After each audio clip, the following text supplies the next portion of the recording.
जेता समुंद सागर नीर भरिया,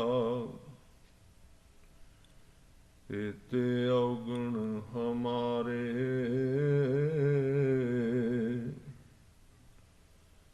दया करहो किछ मेहर उपावो, डूबदे पत्थर तारे। दीन दर्द दुख भंजना, घट घट नाथ अनाथ। शरण तुम्हारी आयो, नानक के प्रभु साथ। सो कहो टल गुर सेविया, अहनिस सहज सुभाए। दर्शन परस्या गुरु कै, जन्म मरण दुख जाए। सतनाम वाहिगुरु साहिब जीओ। सत रूप गुर दर्शनो, पूरन ब्रह्म अचरज दिखाया।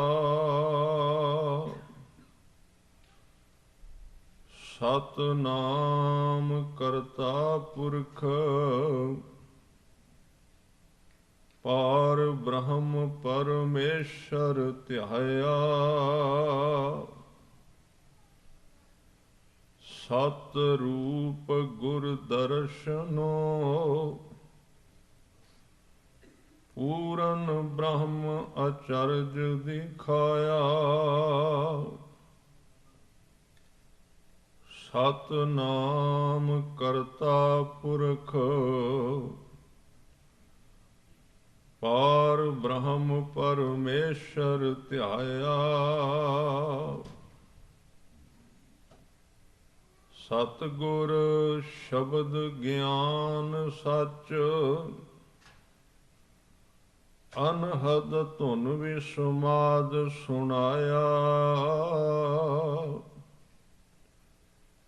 गुरमुख पंथ चलायो ना, नाम दान इशनान दिड़ाया। गुर सिख दे गुर सिख कर, साध संगत सच खंड वसाया। सच रास रह रास दे, सतगुर सिख दे पैरी पाया। चरण कवल परताप जनाया। सच रास रह रास दे, सतगुर सिख दे पैरी पाया। चरण कवल परताप जनाया। वाहिगुरु जी का खालसा, वाहिगुरु जी की फतेह। सतगुरु गरीब नवाज पातशाह दसां पातशाहियां दे परतख रूप, सर्व कला समर्थ गुरु श्री गुरु ग्रंथ साहिब सच्चे पातशाह जी दे चरनां विच जुड़ बैठे सत्कारयोग ਗੁਰਮੁਖ ਪਿਆਰੇ ਸਤ ਸੰਗੀ ਜਨੋ, ਹਜੂਰ ਨੇ ਤਰਸ ਕੀਤਾ, ਬਖਸ਼ਿਸ਼ ਕੀਤੀ, ਆਪਣੇ ਚਰਨਾਂ ਵਿੱਚ ਬੈਠਣ ਲਈ ਪ੍ਰੇਰਿਤ ਕੀਤਾ, ਉਦਮ ਬਖਸ਼ਿਸ਼ ਕੀਤਾ। ਸਭ ਤੋਂ ਪਹਿਲਾ ਧੰਨਵਾਦ ਸਿੱਖ ਇਹੀ ਗੁਰੂ ਦਾ ਕਰਦਾ ਹੈ। ਉਪਰੰਤ ਅੱਜ ਦਾ ਵਿਚਾਰ ਅਧੀਨ ਸ਼ਬਦ ਹੈ ਭਾਈ ਸਾਹਿਬ ਭਾਈ ਗੁਰਦਾਸ ਜੀ, ਜਿਨ੍ਹਾਂ ਨੂੰ ਗੁਰਮਤਿ ਗੁਰੂ ਗ੍ਰੰਥ ਸਾਹਿਬ ਜੀ ਦੀ ਕੁੰਜੀ ਦਾ ਦਰਜਾ ਹਾਸਲ ਹੈ ਕਿ ਜੇ ਕਿਸੇ ਵੀ ਮਨੁੱਖ ਨੇ ਗੁਰੂ ਗ੍ਰੰਥ ਸਾਹਿਬ ਜੀ ਦੀ ਬਾਣੀ ਨੂੰ ਜਾਣਨਾ ਹੈ, ਸਮਝਣਾ ਹੈ, ਵਿਚਾਰਨਾ, ਤੇ ਭਾਈ ਗੁਰਦਾਸ ਦੀ ਬਾਣੀ ਉਹ ਸਮਝਣ ਵਿੱਚ ਇਸ ਤਰ੍ਹਾਂ ਦੀ ਸਹਾਇਤਾ ਕਰਦੀ ਹੈ ਜਿਵੇਂ ਕਿਸੇ ਨਾ ਖੁੱਲਣ ਵਾਲੇ ਤਾਲੇ ਨੂੰ ਹੱਥ ਨਾਲ ਫੜ ਕੇ ਜਿੰਨਾ ਮਰਜ਼ੀ ਜ਼ੋਰ ਲਾਓ, ਉਹ ਤਾਲਾ ਖੁੱਲੇਗਾ ਨਹੀਂ, ਪਰ ਜੇ ਉਹਦੀ ਚਾਬੀ ਹੱਥ ਵਿੱਚ ਆ ਜਾਏ ਤਾਂ ਉਹ ਇੱਕ ਪਲ ਵਿੱਚ ਖੁੱਲ ਜਾਂਦਾ। ਗੁਰੂ ਗ੍ਰੰਥ ਸਾਹਿਬ ਪਾਤਸ਼ਾਹ ਜੀ ਦੇ ਵਿੱਚ ਜਿਹੜੀਆਂ ਸਿੱਖਿਆਵਾਂ ਦਿੱਤੀਆਂ ਗਈਆਂ ਨੇ, ਜੋ ਗਿਆਨ ਬਖਸ਼ਿਆ ਗਿਆ, ਵੈਸੇ ਤੇ ਅਗਾਧ ਬੋਧ ਹੈ, ਕਿਉਂਕਿ ਗੁਰਬਾਣੀ ਮਨ ਦੇ ਤਲ ਤੇ ਵੀ ਉਚਾਰੀ ਗਈ ਹੈ, ਬੁੱਧੀ ਦੇ ਤਲ ਤੇ ਵੀ ਉਚਾਰੀ ਗਈ ਹੈ, ਤੇ ਬੁੱਧੀ ਤੋਂ ਪਾਰ ਜਾ ਕੇ ਵੀ ਉਚਾਰੀ ਗਈ ਹੈ। ਇਸ ਕਰਕੇ ਗੁਰਬਾਣੀ ਨੂੰ ਸਮਝਣ ਵਾਸਤੇ ਸਾਨੂੰ ਤਿੰਨੇ ਚੀਜ਼ਾਂ ਦੀ ਵਰਤੋਂ ਕਰਨੀ ਪਏਗੀ। ਬਹੁਤ ਘੱਟ ਸ਼ਬਦ ਨੇ ਗੁਰੂ ਗ੍ਰੰਥ ਸਾਹਿਬ ਜੀ ਦੇ ਵਿੱਚ ਜਿਹੜੇ ਸਿਰਫ ਵਿਚਾਰਧਾਰਾ ਦੇ ਤਲ ਤੇ ਉਚਾਰੇ ਗਏ, ਜਿਹੜੇ ਸੋਚ ਕੇ ਉਚਾਰੇ ਗਏ ਨੇ। ਕੁਝ ਫਿਰ ਸ਼ਬਦ ਐਸੇ ਨੇ ਜਿਹੜੇ ਬੁੱਧੀ ਦੇ ਆਧਾਰ ਤੇ ਤੋਲ ਕੇ ਪਰਖ ਕੇ, ਉਹ ਵੀ ਬਹੁਤ ਘੱਟ ਸ਼ਬਦ ਨੇ। ਪਰ ਬਹੁਤ ਸਾਰੇ ਜਿਹੜੇ ਸ਼ਬਦ ਨੇ ਉਹ ਬੁੱਧੀ ਤੋਂ ਪਾਰ ਉਡਾਰੀ ਲਾ ਕੇ ਉਚਾਰੇ ਗਏ, ਜਿੱਥੇ ਨਾ ਸੋਚ, ਨਾ ਵਿਚਾਰ, ਨਾ ਜਿਸ ਥਾਂ ਤੇ ਸੰਸਾਰ ਦੀ ਵਿਦਿਆ ਕੰਮ ਕਰਦੀ ਹੈ, ਉਦੋਂ ਪਾਰ ਜਾ ਕੇ, ਜਿਹਨੂੰ ਸੱਚੇ ਪਾਤਸ਼ਾਹ ਕਹਿੰਦੇ ਨੇ, ਜੈਸੀ ਮੈਂ ਆਵੈ ਖਸਮ ਕੀ ਬਾਣੀ, ਤੈਸੜਾ ਕਰੀ ਗਿਆਨ ਵੇਲਾ ਲੋ। ਗੁਰੂ ਅਰਜਨ ਦੇਵ ਪਾਤਸ਼ਾਹ ਕਹਿੰਦੇ ਨੇ, ਹਉ ਆਪੋਂ ਬੋਲ ਨਾ ਜਾਣਦਾ, ਮੈਂ ਕਹਿਆ ਸਭ ਹੁਕਮਾਓ ਜੀਓ। ਉਹ ਜਿਹੜੇ ਭਗਤ ਜਾਂ ਗੁਰੂ ਸਾਹਿਬ ਜਦੋਂ ਸ਼ਬਦ ਉਚਾਰਦੇ ਨੇ ਤੇ ਉਹਨਾਂ ਦੀ ਹਾਲਾਤ ਇੱਕ ਸਾਜ਼ ਵਰਗੀ ਹੈ। ਜਿਵੇਂ ਸਾਜ਼ ਆਪ ਨਹੀਂ ਵੱਜਦਾ, ਸਾਜ਼ ਸਿਰਫ ਸਾਜੀ ਦੇ ਅੱਗੇ, ਵਜਾਉਣ ਵਾਲੇ ਦੇ ਅੱਗੇ ਪਿਆ ਹੋਇਆ। ਹੁਣ ਤੁਹਾਡੇ ਸਾਹਮਣੇ ਸਾਜ਼ ਨੇ, ਵਜਾਉਣ ਵਾਲਾ ਚਾਹੇ ਉਹਦੇ ਵਿੱਚੋਂ ਬਸੰਤ ਗਾਏ, ਬਿਲਾਵਲ ਗਾਏ, ਸ੍ਰੀ ਰਾਗ ਵਿੱਚ ਗਾਏ, ਇਹ ਵਜਾਉਣ ਵਾਲੇ ਦੀ ਮਰਜ਼ੀ ਹੈ। ਬਸ ਸਾਜ਼ ਨੇ ਆਪਣਾ ਆਪ ਉਹਨੂੰ ਸੌਂਪ ਦਿੱਤਾ ਹੈ। ਹਾਂ, ਸਾਜ਼ ਐਵੇਂ ਬਣਿਆ ਨਹੀਂ, ਉਹਨੇ ਆਪਣੇ ਆਪ ਨੂੰ ਆਰੇ ਦੇ ਥੱਲੇ ਚਿਰਾਇਆ ਹੈ। ਇਹ ਦੋ ਚੀਜ਼ਾਂ ਮੈਂ ਬੇਨਤੀ ਸ਼ੁਰੂ ਵਿੱਚ ਕਰਾਂ। ਇਹ ਸਾਡੇ ਜੀਵਨ ਵਿੱਚ ਬਹੁਤ ਵੱਡਾ ਸਵਾਲ ਆਉਂਦਾ ਹੈ ਵੀ ਅਸੀਂ ਵੀ ਕੁਝ ਕਰ ਸਕਦੇ ਹਾਂ ਜਾਂ ਸਭ ਕੁਝ ਗੁਰੂ ਨੇ ਕਰਨਾ ਹੈ। ਤੇ ਉੱਥੇ ਸਾਡੇ ਵਿੱਚ ਜਿਹੜਾ ਸੌਖਾ ਕੰਮ ਹੈ, ਜਿਹੜਾ ਸਰਲ ਕੰਮ ਹੈ, ਉਹ ਮਨੁੱਖੀ ਮਨ ਨੂੰ ਸਪੋਰਟ ਕਰਦਾ ਹੈ, ਉਹਨੂੰ ਸਹਾਇਤਾ ਦਿੰਦਾ ਵੀ ਤੈਨੂੰ ਕੁਝ ਵੀ ਕਰਨ ਦੀ ਲੋੜ ਨਹੀਂ, ਸਾਰਾ ਕੁਝ ਤੇਰੇ ਗੁਰੂ ਨੇ ਕਰ ਦੇਣਾ। ਇਹਨੂੰ ਹਰ ਇੱਕ ਬੰਦਾ ਬੜੇ ਧਿਆਨ ਨਾਲ ਝੋਲੀ ਵਿੱਚ ਪਵਾਏਗਾ ਇਸ ਗਿਆਨ, ਕਿਉਂਕਿ ਉਹਦੇ ਵਿੱਚ ਉਹਦੀ ਜ਼ਿੰਮੇਵਾਰੀ ਖਤਮ ਹੁੰਦੀ ਹੈ। ਸਾਨੂੰ ਕੋਈ ਕਵੇ, ਕਿਤੇ ਸਾਡੀ ਡਿਊਟੀ ਹੋਵੇ, ਸਾਡੀ ਜ਼ਿੰਮੇਵਾਰੀ ਹੋਵੇ, ਤੇ ਜੇ ਜ਼ਿੰਮੇਵਾਰੀ ਹੈ ਤੇ ਉਹਨੂੰ ਕਹਿੰਦੇ ਸਿਰਦਰਦੀ, ਮੈਂ ਜਵਾਬ ਦੇਣਾ। ਪਰ ਜੇ ਉੱਥੇ ਇੱਕ ਬੰਦਾ ਆ ਕੇ ਕਹਿ ਦੇ ਵੀ ਤੈਨੂੰ ਕੋਈ ਜ਼ਿੰਮੇਵਾਰੀ ਨਹੀਂ, ਤੂੰ ਕੰਮ ਕਰੀ ਜਾ, ਇਹਦੇ ਰਿਜ਼ਲਟ ਤੇਰੇ ਤੇ ਇਹਦਾ ਕੋਈ ਨਿਰਭਰ ਨਹੀਂ, ਤੇ ਆਦਮੀ ਆਪਣੇ ਆਪ ਨੂੰ ਖੁੱਲਾ ਮਹਿਸੂਸ ਕਰੇਗਾ। ਉਹੀ ਹਾਲਾਤ ਸਾਡੀ। ਜਦੋਂ ਸਾਨੂੰ ਕੋਈ ਕਹਿ ਦਿੰਦਾ ਵੀ ਤੁਹਾਨੂੰ ਕੋਈ ਲੋੜ ਨਹੀਂ ਕੁਝ ਕਰਨ ਦੀ, ਸੁਣਨ ਵਾਲਾ ਖੁਸ਼ ਹੋ ਜਾਏਗਾ। ਪਰ ਸਤਿਗੁਰੂ ਨੇ ਦੋਵੇਂ ਸਿਧਾਂਤ ਇਕੱਠੇ ਦਿੱਤੇ ਨੇ। ਕਈ ਥਾਵਾਂ ਤੇ ਇਹ ਇਸ਼ਾਰਾ ਕੀਤਾ ਗਿਆ ਤੇ ਬਾਹਰੀ ਦੁਨੀਆ ਦੇ ਵਿੱਚ ਵੀ ਕਦੀ ਕੋਈ ਵਿਅਕਤੀ ਇੱਕ ਪੈਰ ਨਾਲ ਨਹੀਂ ਤੁਰ ਸਕੇਗਾ। ਇੱਕ ਪੈਰ ਨੂੰ ਦੂਜੇ ਪੈਰ ਦਾ ਸਹਾਰਾ ਚਾਹੀਦਾ ਹੈ, ਤਾਂ ਉਹ ਸਫ਼ਰ ਤੈਅ ਹੋਵੇਗਾ। ਕਦੀ ਵੀ ਕਿਸੇ ਨੇ ਤਾੜੀ ਵਜਾਉਣੀ ਹੈ ਤੇ ਇੱਕ ਹੱਥ ਨਾਲ ਕਦੀ ਤਾੜੀ ਨਹੀਂ ਵੱਜੇਗੀ, ਦੋਵਾਂ ਹੱਥਾਂ ਦੇ ਸੰਯੋਗ ਨਾਲ ਵੱਜ ਸਕਦੀ ਹੈ। ਕਿੰਨੇ ਕੰਮ ਨੇ ਜਿਹੜੇ ਦੁਵੱਲੀ ਸਹਿਯੋਗ ਨਾਲ ਪੈਦਾ ਹੁੰਦੇ ਨੇ, ਪਰ ਧਰਮ ਦੇ ਮਾਰਗ ਤੇ ਬੰਦਾ ਇਹ ਸਮਝ ਲੈਂਦਾ ਮੈਨੂੰ ਕੁਝ ਵੀ ਕਰਨ ਦੀ ਲੋੜ ਨਹੀਂ, ਸਭ ਕੁਝ ਗੁਰੂ ਵੱਲੋਂ ਕੀਤਾ ਜਾਣਾ। ਪਰ ਉਹ ਇੱਕ ਤਰੀਕਾ ਸੀ, ਸਾਜ ਤੇ ਸਾਜੀ ਦਾ ਸੰਬੰਧ ਹੈ ਗੁਰੂ ਤੇ ਸਿੱਖ ਦਾ। ਸਾਜ ਸਾਹਮਣੇ ਸਾਜ ਪਿਆ, ਉਹਨੇ ਆਪ ਨਹੀਂ ਵੱਜਣਾ, ਉਹਨੂੰ ਗੁਰੂ ਨੇ ਵਜਾਉਣਾ। ਪਰ ਇਹ ਵੇਖਣਾ ਪਏਗਾ ਵੀ ਉਹ ਸਾਜ ਇਸ ਹਾਲਤ ਵਿੱਚ ਆਇਆ ਕਿਵੇਂ। ਉਹਨੂੰ ਕਿਸੇ ਮਿਹਨਤ ਦੇ ਵਿੱਚੋਂ, ਕਿਸੇ ਕਾਰੀਗਰੀ ਦੇ ਵਿੱਚੋਂ ਲੰਘਣਾ ਪਿਆ ਤਾਂ ਸਾਜ ਬਣਿਆ ਨਾ। ਸਿੱਧਾ ਥੋੜੀ ਲੱਕੜ ਪਈ, ਤੁਸੀਂ ਲੱਕੜ ਲਿਆ ਕੇ ਸਾਹਮਣੇ, ਇੱਕ ਸਾਹਮਣੇ ਬਹੁਤ ਸੋਹਣਾ ਸੰਗੀਤਕਾਰ, ਬੜਾ ਸੋਹਣਾ ਵਜਾਉਣ ਵਾਲਾ ਰਾਗੀ ਸਿੰਘ ਹੈ, ਉਹਦੇ ਸਾਹਮਣੇ ਵਾਜੇ ਦੇ ਤੋਲ ਦੀ ਲੱਕੜ ਲਿਆ ਕੇ ਰੱਖ ਦਿਓ, 4 ਫੱਟੀਆਂ ਰੱਖ ਦਿਓ ਵੀ ਜਿੰਨਾ ਵਜਨ ਵਾਜੇ ਦਾ ਹੈ, ਹਾਰਮੋਨੀਅਮ ਦਾ ਹੈ, ਓਨੀ ਲੱਕੜ ਤੇਰੇ ਸਾਹਮਣੇ ਲਾ ਦਿੰਦੇ ਆ ਲਿਆ ਕੇ। ਓਨਾ ਕੱਪੜਾ ਲਾ ਦਿੰਦੇ ਆ ਵਿੱਚ ਜਿਹੜਾ ਪੱਖਾ ਲੱਗਾ ਹੈ, ਓਨੇ ਕਿੱਲ ਤੇਰੇ ਕੋਲ ਰੱਖ ਦਿੰਦੇ ਆ ਜਿਨ੍ਹਾਂ ਨਾਲ ਉਹ ਹਾਰਮੋਨੀਅਮ ਜੜਿਆ। ਲੈ ਤੂੰ ਇਹਦੇ ਵਿੱਚੋਂ ਰਾਗ ਕੱਢ ਕੇ ਸੁਣਾ। ਉਹ ਕਹੇਗਾ ਜੀ ਇਹਦੇ ਵਿੱਚੋਂ ਰਾਗ ਕਿੱਥੇ ਨਿਕਲਦਾ, ਇਹ ਤੇ ਲੱਕੜ ਦਾ ਟੁਕੜਾ। ਰਾਗ ਭਾਵੇਂ ਉਹਨੂੰ ਆਉਂਦਾ ਹੈ ਪਰ ਉਹ ਕੱਢ ਨਹੀਂ ਸਕੇਗਾ।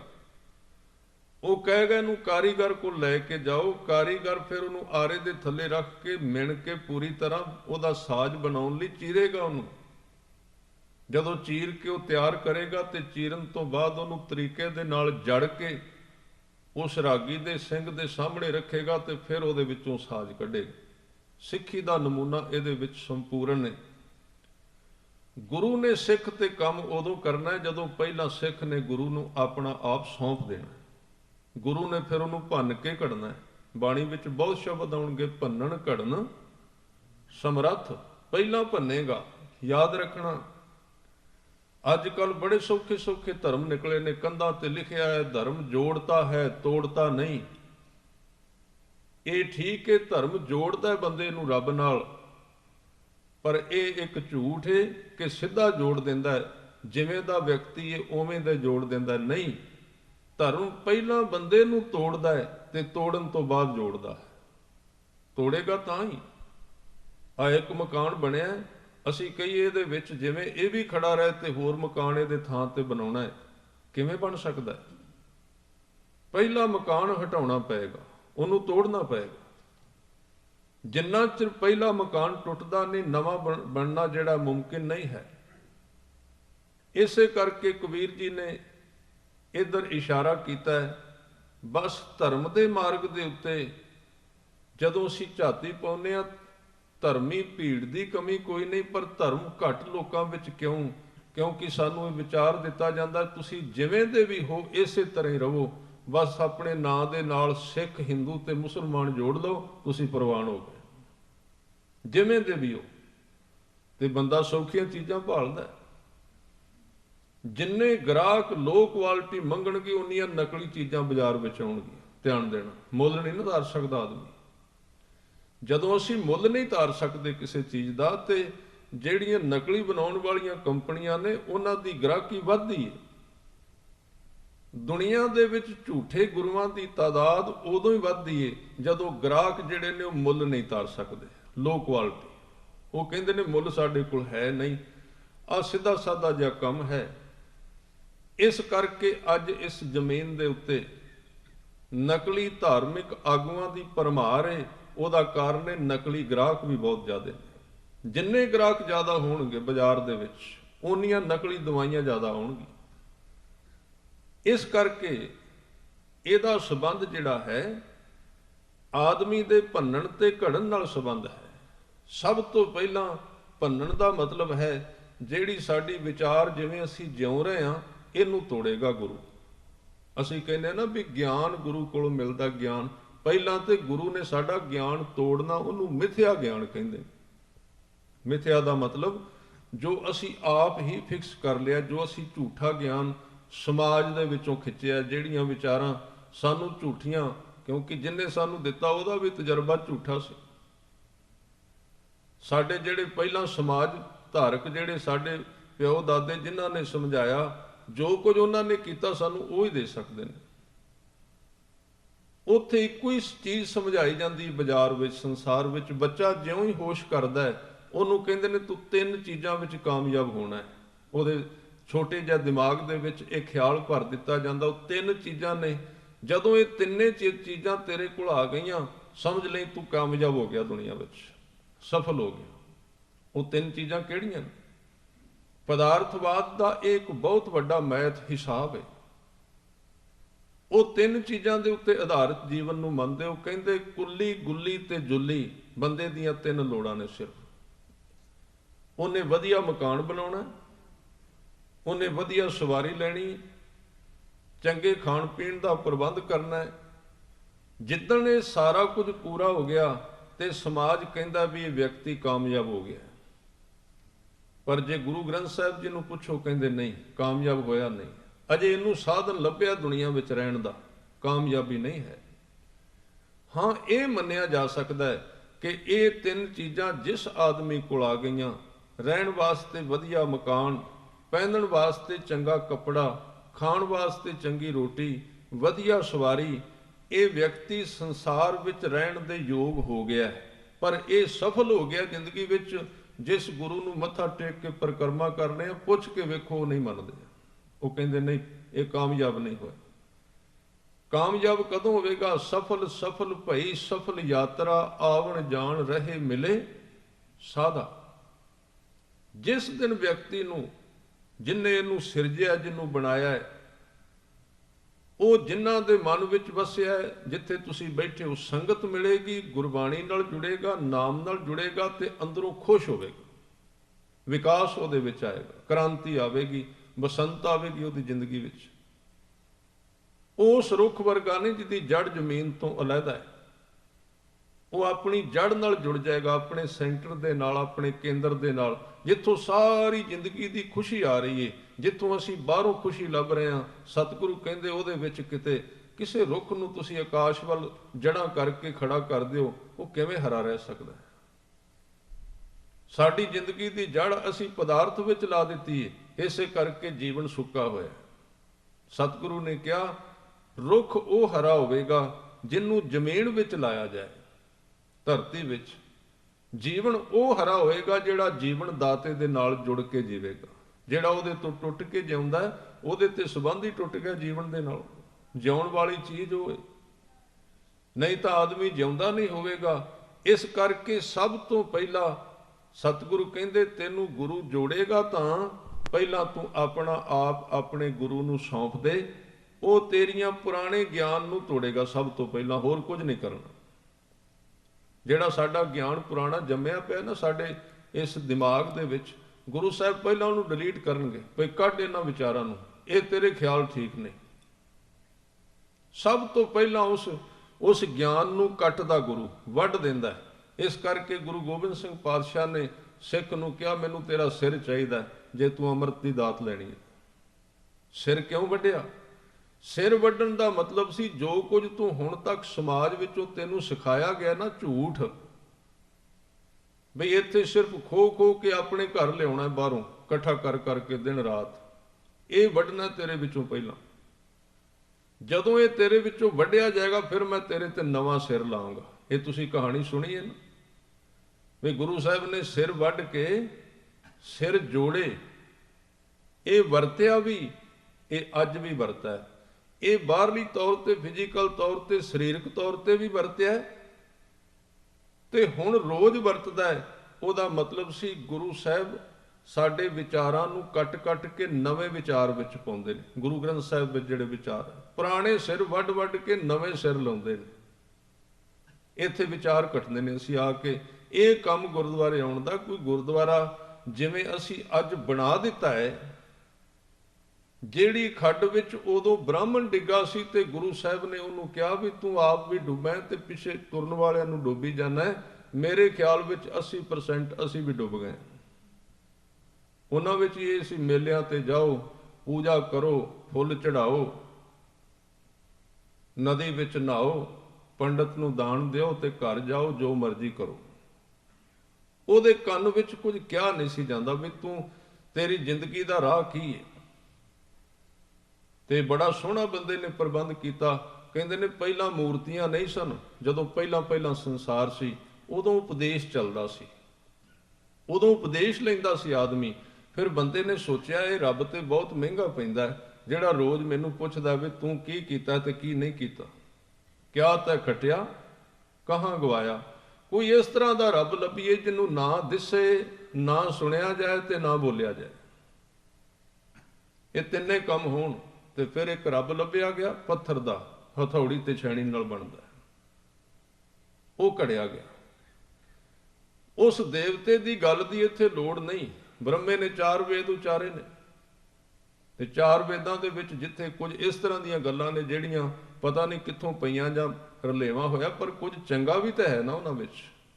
ਵੇਦ ਕਤੇਬ ਕਹੂ ਮਤ ਝੂਠੇ, ਝੂਠਾ ਜੋ ਨਾ ਵਿਚਾਰੇ, ਜੋ ਸਭ ਮੈਂ ਏਕ ਖੁਦਾਏ ਕਹਿ ਤੋ ਕਿਉਂ ਮੁਰਗੀ ਮਾਰੇ। ਕੁਝ ਤਾਂ ਉਹਦੇ ਵਿੱਚ ਉਪਦੇਸ਼ ਵੀ ਹੈ ਸੀ ਨਾ, ਤੇ ਸੁਣਨ ਵਾਲੇ ਤੰਗ ਆ ਗਏ। ਉਹਨਾਂ ਕਿਹਾ ਵੀ ਇਹ ਤੇ ਕੰਮ ਔਖਾ ਹੈ, ਇਹਨਾਂ ਵਿੱਚ ਤੇ ਸਾਨੂੰ ਰੋਜ਼ ਜਵਾਬ ਮੰਗਿਆ ਜਾਂਦਾ, ਪੁੱਛਿਆ ਜਾਂਦਾ ਕਿਵੇਂ ਜੀ ਰਹੇ ਆ, ਝੂਠ ਤੇ ਨਹੀਂ ਬੋਲਦੇ, ਕਿਸੇ ਦਾ ਹੱਕ ਤੇ ਨਹੀਂ ਖਾਧਾ, ਤੁਸੀਂ ਗੁਰੂ ਦੇ ਮਾਰਗ ਤੇ ਤੁਰਦੇ ਹੋ ਕਿ ਨਹੀਂ, ਪ੍ਰਬੰਧ ਕਰੀਏ। ਤੇ ਉਹਨਾਂ ਨੇ ਕਿਹਾ ਬ੍ਰਹਮੇ ਦੇ ਵੇਦ ਪਾਸੇ ਕਰੋ, ਬ੍ਰਹਮੇ ਦੀ ਮੂਰਤੀ ਬਣਾਓ। ਬ੍ਰਹਮੇ ਦੀ ਮੂਰਤੀ ਖੜੀ ਕਰ ਦਿੱਤੀ ਵਿੱਚ। ਆ ਕਬੀਰ ਜੀ ਦੇ ਸ਼ਬਦ ਤੁਸੀਂ ਸੁਣੇ ਨੇ, ਬ੍ਰਹਮਪਾਤੀ ਬਿਸੰਡਾਰੀ ਫੂਲ ਸ਼ੰਕਰ ਦਿਓ। ਇਹ ਦੇਵਤੇ ਆ ਗਏ ਵਿੱਚ, ਮੂਰਤੀਆਂ ਬਣਾਈਆਂ ਤੇ ਮੂਰਤੀ ਹੁਣ ਨਾ ਬੋਲੇ, ਨਾ ਪੁੱਛੇ, ਨਾ ਦੱਸੇ, ਨਾ ਗੱਲ, ਮੌਜ ਬਣ ਗਈ ਆਉਣ ਵਾਲਿਆਂ ਦੀ। ਇਹ ਧਰਮ ਚਾਹੀਦਾ ਬੰਦੇ ਨੂੰ ਜਿਹੜਾ ਉਹਨੂੰ ਗੁਰੂ ਪੁੱਛੇ ਨਾ, ਕੁਝ ਨਾ ਕਵੇ, ਮੌਜ ਹੈ। ਉੱਥੇ ਭੀੜ ਹੋਵੇਗੀ, ਧੱਕੇ ਵੱਜਣਗੇ, ਕਿਤੇ ਵੀ ਤੁਸੀਂ ਦੇਖ ਲਓ। ਤੁਸੀਂ ਉਸ ਥਾਂ ਤੇ ਵੇਖੋ, ਕਹਿੰਦੇ ਲੋਕ ਬੜੇ ਨੇ, ਲੋਕ ਆਪੇ ਹੀ ਬੜੇ ਨੇ, ਲੋਕਾਂ ਨੂੰ ਪੁੱਛੇ ਹੀ ਨਹੀਂ ਜਾਣਾ ਕੀ ਕਰਦੇ ਹੋ, ਗੁਰੂ ਕੀ ਕਹਿ ਰਿਹਾ। ਲੁਕਾ ਲੁਕਾ ਕੇ ਗਿਆਨ ਨੂੰ ਦੱਬ ਕੇ ਬਦਲ ਕੇ ਲੋਕਾਂ ਨੂੰ ਦੱਸਿਆ ਜਾਂਦਾ ਹੈ, ਬਦਲ ਕੇ ਦੱਸਿਆ ਜਾਂਦਾ ਹੈ। ਕੋਈ ਨਾਰਾਜ਼ ਨਾ ਹੋ ਜਾਏ, ਕੋਈ ਚਲਾ ਨਾ ਜਾਏ। ਅੱਜ ਕੱਲ ਗੁਰੂ ਥੋੜੀ ਏ, ਸਿੱਖ ਗੁਰੂ ਬਣ ਗਏ ਨੇ। ਸਿੱਖਾਂ ਨੂੰ ਪੁੱਛ ਕੇ ਗੁਰਦੁਆਰਾ ਚਲਾਉਣਾ ਪੈਂਦਾ ਹੈ, ਕਿਵੇਂ ਚਲਾਉਣਾ। ਇਹ ਉਲਟਾ ਹੋ ਗਿਆ। ਇਹ ਤੇ ਗੱਲ ਕਲਗੀਧਰ ਪਾਤਸ਼ਾਹ ਨੇ ਕਹੀ ਸੀ ਰਾਮੇ ਆਣੇ, ਜਿਸ ਵੇਲੇ ਦੂਜੀ ਵਾਰੀ ਵਿਦਾਵਾ ਲੈ ਕੇ ਭਾਈ ਮਾਨ ਸਿੰਘ ਹੋਰੀ ਮਾਲਵੇ ਦੇ ਲੋਕ ਆਏ, ਜਦੋਂ ਗੁਰੂ ਸਾਹਿਬ ਇੱਧਰ ਗਏ ਮੁਕਤਸਰ ਦੇ ਬਿਲਕੁਲ ਨੇੜੇ, ਤੇ ਪਿੱਛੋਂ ਵਜੀਦ ਖਾਂ ਚੜ੍ਹ ਕੇ ਆ ਰਿਹਾ ਸੀ ਮੁਕਤਸਰ ਦੀ ਜੰਗ ਤੋਂ ਕੁਝ ਦਿਨ ਪਹਿਲਾਂ।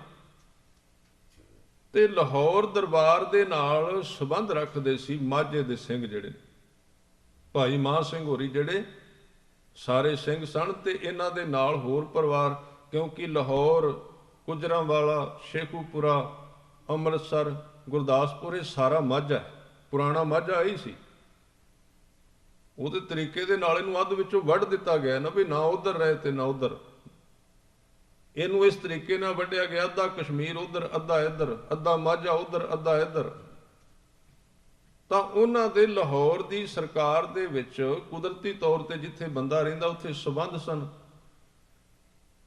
ਤਾਂ ਉਹ ਗੁਰੂ ਸਾਹਿਬ ਦੇ ਕੋਲ ਇੱਥੇ ਰਾਮੇ ਆਣੇ ਆਏ, ਸਤਿਗੁਰੂ ਨੂੰ ਮਿਲੇ, 30-35 ਦੀ ਗਿਣਤੀ ਵਿੱਚ ਸਨ। ਹੋਰ ਵੀ ਪਿੱਛੋਂ ਸਿੱਖ ਆਏ, ਮਾਈ ਭਾਗੋ ਵੀ, ਭਾਈ ਮਾਨ ਸਿੰਘ, ਸਾਰੇ ਸਿੱਖ ਆਏ ਤੇ ਗੁਰੂ ਸਾਹਿਬ ਨੂੰ ਮਿਲੇ। ਹਜ਼ੂਰ ਨੂੰ ਕਹਿੰਦੇ ਵੀ ਅਸੀਂ ਤੁਹਾਡੇ ਕੋਲ ਤਾਂ ਕਰਕੇ ਆਏ ਹਾਂ, ਅਸੀਂ ਤੁਹਾਨੂੰ ਕੁਝ ਸਮਝਾਉਣਾ ਹੈ। ਕਹਿੰਦੇ ਬੜੀ ਚੰਗੀ ਗੱਲ ਹੈ, ਪਹਿਲਾਂ ਤੇ ਗੁਰੂ ਸਿੱਖ ਨੂੰ ਸਮਝਾਉਂਦਾ ਸੀ, ਹੁਣ ਸਿੱਖ ਗੁਰੂ ਨੂੰ ਸਮਝਾਉਂਦੇ। ਕਹਿੰਦੇ ਕੀ ਸਮਝਾਉਣਾ ਦੱਸੋ। ਕਹਿੰਦੇ ਕੀ ਖੱਟਿਆ ਸਰਕਾਰ ਦੇ ਨਾਲ ਲੜ ਕੇ, ਤੁਹਾਡੀ ਸੁਲ੍ਹਾ ਕਰਾ ਦਿੰਦੇ ਆ ਸਰਕਾਰ ਦੇ ਨਾਲ। ਕਲਗੀਧਰ ਪਾਤਸ਼ਾਹ ਨੂੰ ਕਹਿੰਦੇ, ਕਿਉਂਕਿ ਪਿੱਛੋਂ ਭੇਜਿਆ ਗਿਆ ਸੀ, ਤੁਹਾਡੀ ਸੁਲ੍ਹਾ ਕਰਾ ਦਿੰਦੇ ਆ। सतगुरु कहते अच्छा। गुरु नानक देव जी ਨੂੰ समझ नहीं आई भी मैं सुलह करनी सी, गुरु अर्जन देव जी ਨੂੰ समझ नहीं आई, गुरु हरगोबिंद साहब जी ਨੂੰ समझ नहीं आई, मैनू नहीं आई, ਤੁਹਾਨੂੰ आ गई समझ। ਉੱਥੇ ਫਿਰ ਗਿਆਨੀ ਗਿਆਨ ਸਿੰਘ ਨੇ ਲਿਖਿਆ ਵੀ ਸਤਿਗੁਰੂ ਨੇ ਕਿਹਾ ਜਿੱਦਣ ਗੁਰੂ ਅਰਜਨ ਦੇਵ ਜੀ ਨੂੰ ਸ਼ਹੀਦ ਕੀਤਾ ਗਿਆ ਸੀ ਤਤੀ ਤਵੀ ਤੇ ਬਿਠਾ ਕੇ ਤੇ ਰਾਵੀ ਵਿੱਚ ਰੋੜ ਕੇ, ਉਦਣ ਤੁਸੀਂ ਸੁਲ੍ਹਾ ਕਰਾਉਣ ਵਾਲੇ ਕਿੱਥੇ ਸੀ? ਜਿਸ ਦਿਨ ਸਾਹਿਬਜ਼ਾਦੇ ਸ਼ਹੀਦ ਹੋਏ ਨੇ, ਆਨੰਦਪੁਰ ਸਾਹਿਬ ਛੱਡਿਆ, ਸੋਹਾਂ ਤੋੜੀਆਂ ਗਈਆਂ ਨੇ, ਇਹ ਸਾਰਾ ਕੁਝ ਹੋਇਆ, ਉਦੋਂ ਤੇ ਸੁਲ੍ਹਾ ਕਰਾਉਣ ਵਾਲੇ ਆਏ ਨਹੀਂ। ਸਤਿਗੁਰੂ ਨੇ ਇੱਕ ਬਚਨ ਕਿਹਾ ਸੀ, ਸਿੱਖੋ, ਸਿੱਖ ਸਿੱਖਿਆ ਲੈਣ ਵਾਸਤੇ ਹੁੰਦਾ, ਸਿੱਖਿਆ ਦੇਣ ਵਾਸਤੇ ਨਹੀਂ ਹੁੰਦਾ। ਜੇ ਤਾਂ ਸਿੱਖਿਆ ਲੈਣੀ ਹੈ ਤੇ ਮੇਰੇ ਨਾਲ ਤੁਰੋ, ਤੇ ਜੇ ਸਿੱਖਿਆ ਦੇਣੀ ਹੈ ਤੇ ਜਾ ਕੇ ਲਾਹੌਰ ਬੈਠੋ। ਫਿਰ ਦੋ ਹੀ ਰਾਹ ਨੇ, ਦੋਵਾਂ ਵਿੱਚੋਂ ਇੱਕ ਬਣੇ। ਉੱਥੇ ਅੱਧੇ ਚਲੇ ਗਏ ਤੇ ਅੱਧੇ ਭਾਈ ਮਾਨ ਸਿੰਘ ਹੋਰੀ ਸਨ, ਜਿਨ੍ਹਾਂ ਨੇ ਫਿਰ ਉੱਥੇ ਮੋਰਚਾਬੰਦੀ ਕਰ ਲਈ ਖਿਦਰਾਣੇ ਦੀ ਢਾਬ ਵਿੱਚ। ਕਦੀ ਵੀ ਇਸ ਇਤਿਹਾਸ ਦੇ ਵਿੱਚ ਜਦੋਂ ਲੋਕ ਕਿਸੇ ਧਰਮ ਨੂੰ ਚਲਾਉਣ ਲੱਗ ਪੈਂਦੇ ਨੇ, ਲੋਕਾਂ ਨੂੰ ਪੁੱਛ ਕੇ ਧਰਮ ਚੱਲਦਾ ਹੈ, ਜਦੋਂ ਧਰਮ ਵੋਟਿੰਗ ਨਾਲ ਸੰਬੰਧਿਤ ਹੋ ਜਾਂਦਾ ਹੈ, ਜਦੋਂ ਧਰਮ ਮਾਇਆ ਨਾਲ ਸੰਬੰਧਿਤ ਹੋ ਜਾਂਦਾ ਹੈ ਕਿ ਜਿਹੜੇ ਲੋਕ ਸ਼ੇਅਰਿੰਗ ਕਰਦੇ ਨੇ ਧਰਮ ਦੇ ਵਿੱਚ, ਮੰਦਰ ਹੋਵੇ, ਮਸਜਿਦ ਹੋਵੇ, ਗੁਰਦੁਆਰਾ ਹੋਵੇ, ਕੁਝ ਵੀ ਹੋਵੇ, ਜਿੱਥੇ ਮੈਨ ਪਾਵਰ ਖੜੀ ਹੋ ਜਾਂਦੀ, ਲੋਕਾਂ ਦੇ ਹੱਥ ਵਿੱਚ ਤਾਕਤ ਆ ਜਾਂਦੀ, ਧਰਮ ਉੱਥੋਂ ਉੱਡ ਕੇ ਚਲਾ ਜਾਂਦਾ। ਧਰਮ ਪੰਖ ਕਰ ਉੱਡ ਰਿਹਾ, ਕੂੜ ਅਮਾਵਸ ਸੱਚ ਚੰਦਰਮਾ ਦਿਸੈ ਨਾਹੀ ਕਹਿ ਚੜਿਆ। ਜਿੱਥੇ ਸਿਧਾਂਤ ਨੂੰ ਕੱਜ ਦਿੱਤਾ ਜਾਂਦਾ ਹੈ ਮਨੁੱਖੀ ਮਤ ਦੇ ਨਾਲ, ਮਾਇਆ ਦੇ ਨਾਲ ਲਿਬੜੀ ਹੋਈ ਮਤ ਨਾਲ ਧਰਮ ਦੇ ਸਿਧਾਂਤ ਨੂੰ ਦਬਾ ਦਿੱਤਾ ਜਾਂਦਾ ਹੈ, ਧਰਮ ਉੱਥੋਂ ਉਡਾਰੀਆਂ ਲਾ ਕੇ, ਖੰਭ ਲਾ ਕੇ ਉੱਡ ਜਾਂਦਾ, ਉੱਥੇ ਨਹੀਂ ਰਹੇਗਾ, ਉੱਥੇ ਟਿਕੇਗਾ ਨਹੀਂ।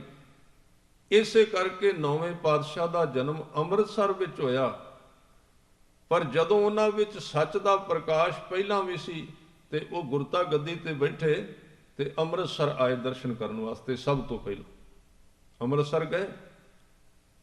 ਜਦੋਂ ਅੰਮ੍ਰਿਤਸਰ ਦਰਸ਼ਨ ਕਰਨ ਆਏ ਤੇ ਉਸ ਵੇਲੇ, ਕਿਉਂਕਿ ਜਿਉਂ ਦੇ 6ਵੇਂ ਪਾਤਸ਼ਾਹ ਅੰਮ੍ਰਿਤਸਰ ਤੋਂ ਕੀਰਤਪੁਰ ਸਾਹਿਬ ਗਏ ਸਨ, ਉਹਦੇ ਤੋਂ ਬਾਅਦ 7ਵੇਂ ਪਾਤਸ਼ਾਹ ਦਾ ਟਾਈਮ ਆਇਆ। ਕਰੀਬ 17 ਸਾਲ ਉਹ ਗੁਰਤਾ ਗੱਦੀ ਤੇ ਰਹੇ ਤੇ ਕੁਝ ਸਾਲ ਗੁਰੂ ਹਰਕ੍ਰਿਸ਼ਨ ਸਾਹਿਬ ਰਹੇ। ਇਹ ਜਿਹੜਾ 20-22 ਸਾਲ ਦਾ ਟਾਈਮ ਸੀ, ਗੁਰੂ ਸਾਹਿਬ ਅੰਮ੍ਰਿਤਸਰ ਨਹੀਂ ਆਏ ਤੇ ਬਾਅਦ ਵਿੱਚ ਉੱਥੇ ਰਹਿਣ ਵਾਲੇ ਜਿਹੜੇ ਲੋਕ ਸਨ, ਪੁਜਾਰੀ, ਉਹਨਾਂ ਦਾ ਕਬਜ਼ਾ ਹੋ ਗਿਆ ਹਰਿਮੰਦਰ ਸਾਹਿਬ। ਇਸ ਹਰਿਮੰਦਰ ਸਾਹਿਬ ਤੇ ਕਬਜ਼ਾ ਅੱਜ ਹੀ ਨਹੀਂ ਹੋਇਆ, ਇਹ ਸ਼ੁਰੂ ਤੋਂ ਕਬਜ਼ਿਆਂ ਦਾ ਕੰਮ ਇੱਥੇ ਪਹਿਲਾਂ ਹੀ, ਲੋਕ ਕਈ ਤਰ੍ਹਾਂ ਦੇ ਇੱਥੇ ਆਉਂਦੇ ਰਹੇ ਨੇ। ਇਸ ਥਾਂ ਤੇ ਆਪੋ ਆਪਣੀ ਵਿਚਾਰਧਾਰਾ ਵਾਲੇ ਲੋਕ ਹਰ ਵਕਤ ਆਉਂਦੇ ਰਹੇ ਨੇ।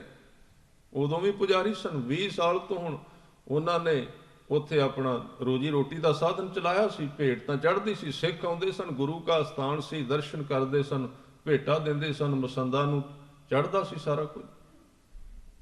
ਜਦੋਂ 9ਵੇਂ ਪਾਤਸ਼ਾਹ ਆਏ ਨਾ ਤੇ ਬਾਹਰ ਆਏ ਤੇ ਉਹਨਾਂ ਨੇ ਵੇਖਿਆ, ਕਿਸੇ ਨੇ ਖਬਰ ਦਿੱਤੀ ਵੀ 9ਵੇਂ ਪਾਤਸ਼ਾਹ ਨੂੰ ਗੁਰਤਾ ਗੱਦੀ ਮਿਲ ਗਈ। ਦੌੜ ਕੇ ਕਹਿੰਦੇ ਦਰਵਾਜ਼ਾ ਬੰਦ ਕਰ ਦਿਓ ਦਰਸ਼ਨੀ ਡਿਓੜੀ ਦਾ, ਅੰਦਰ ਨਹੀਂ ਆਉਣ ਦੇਣਾ।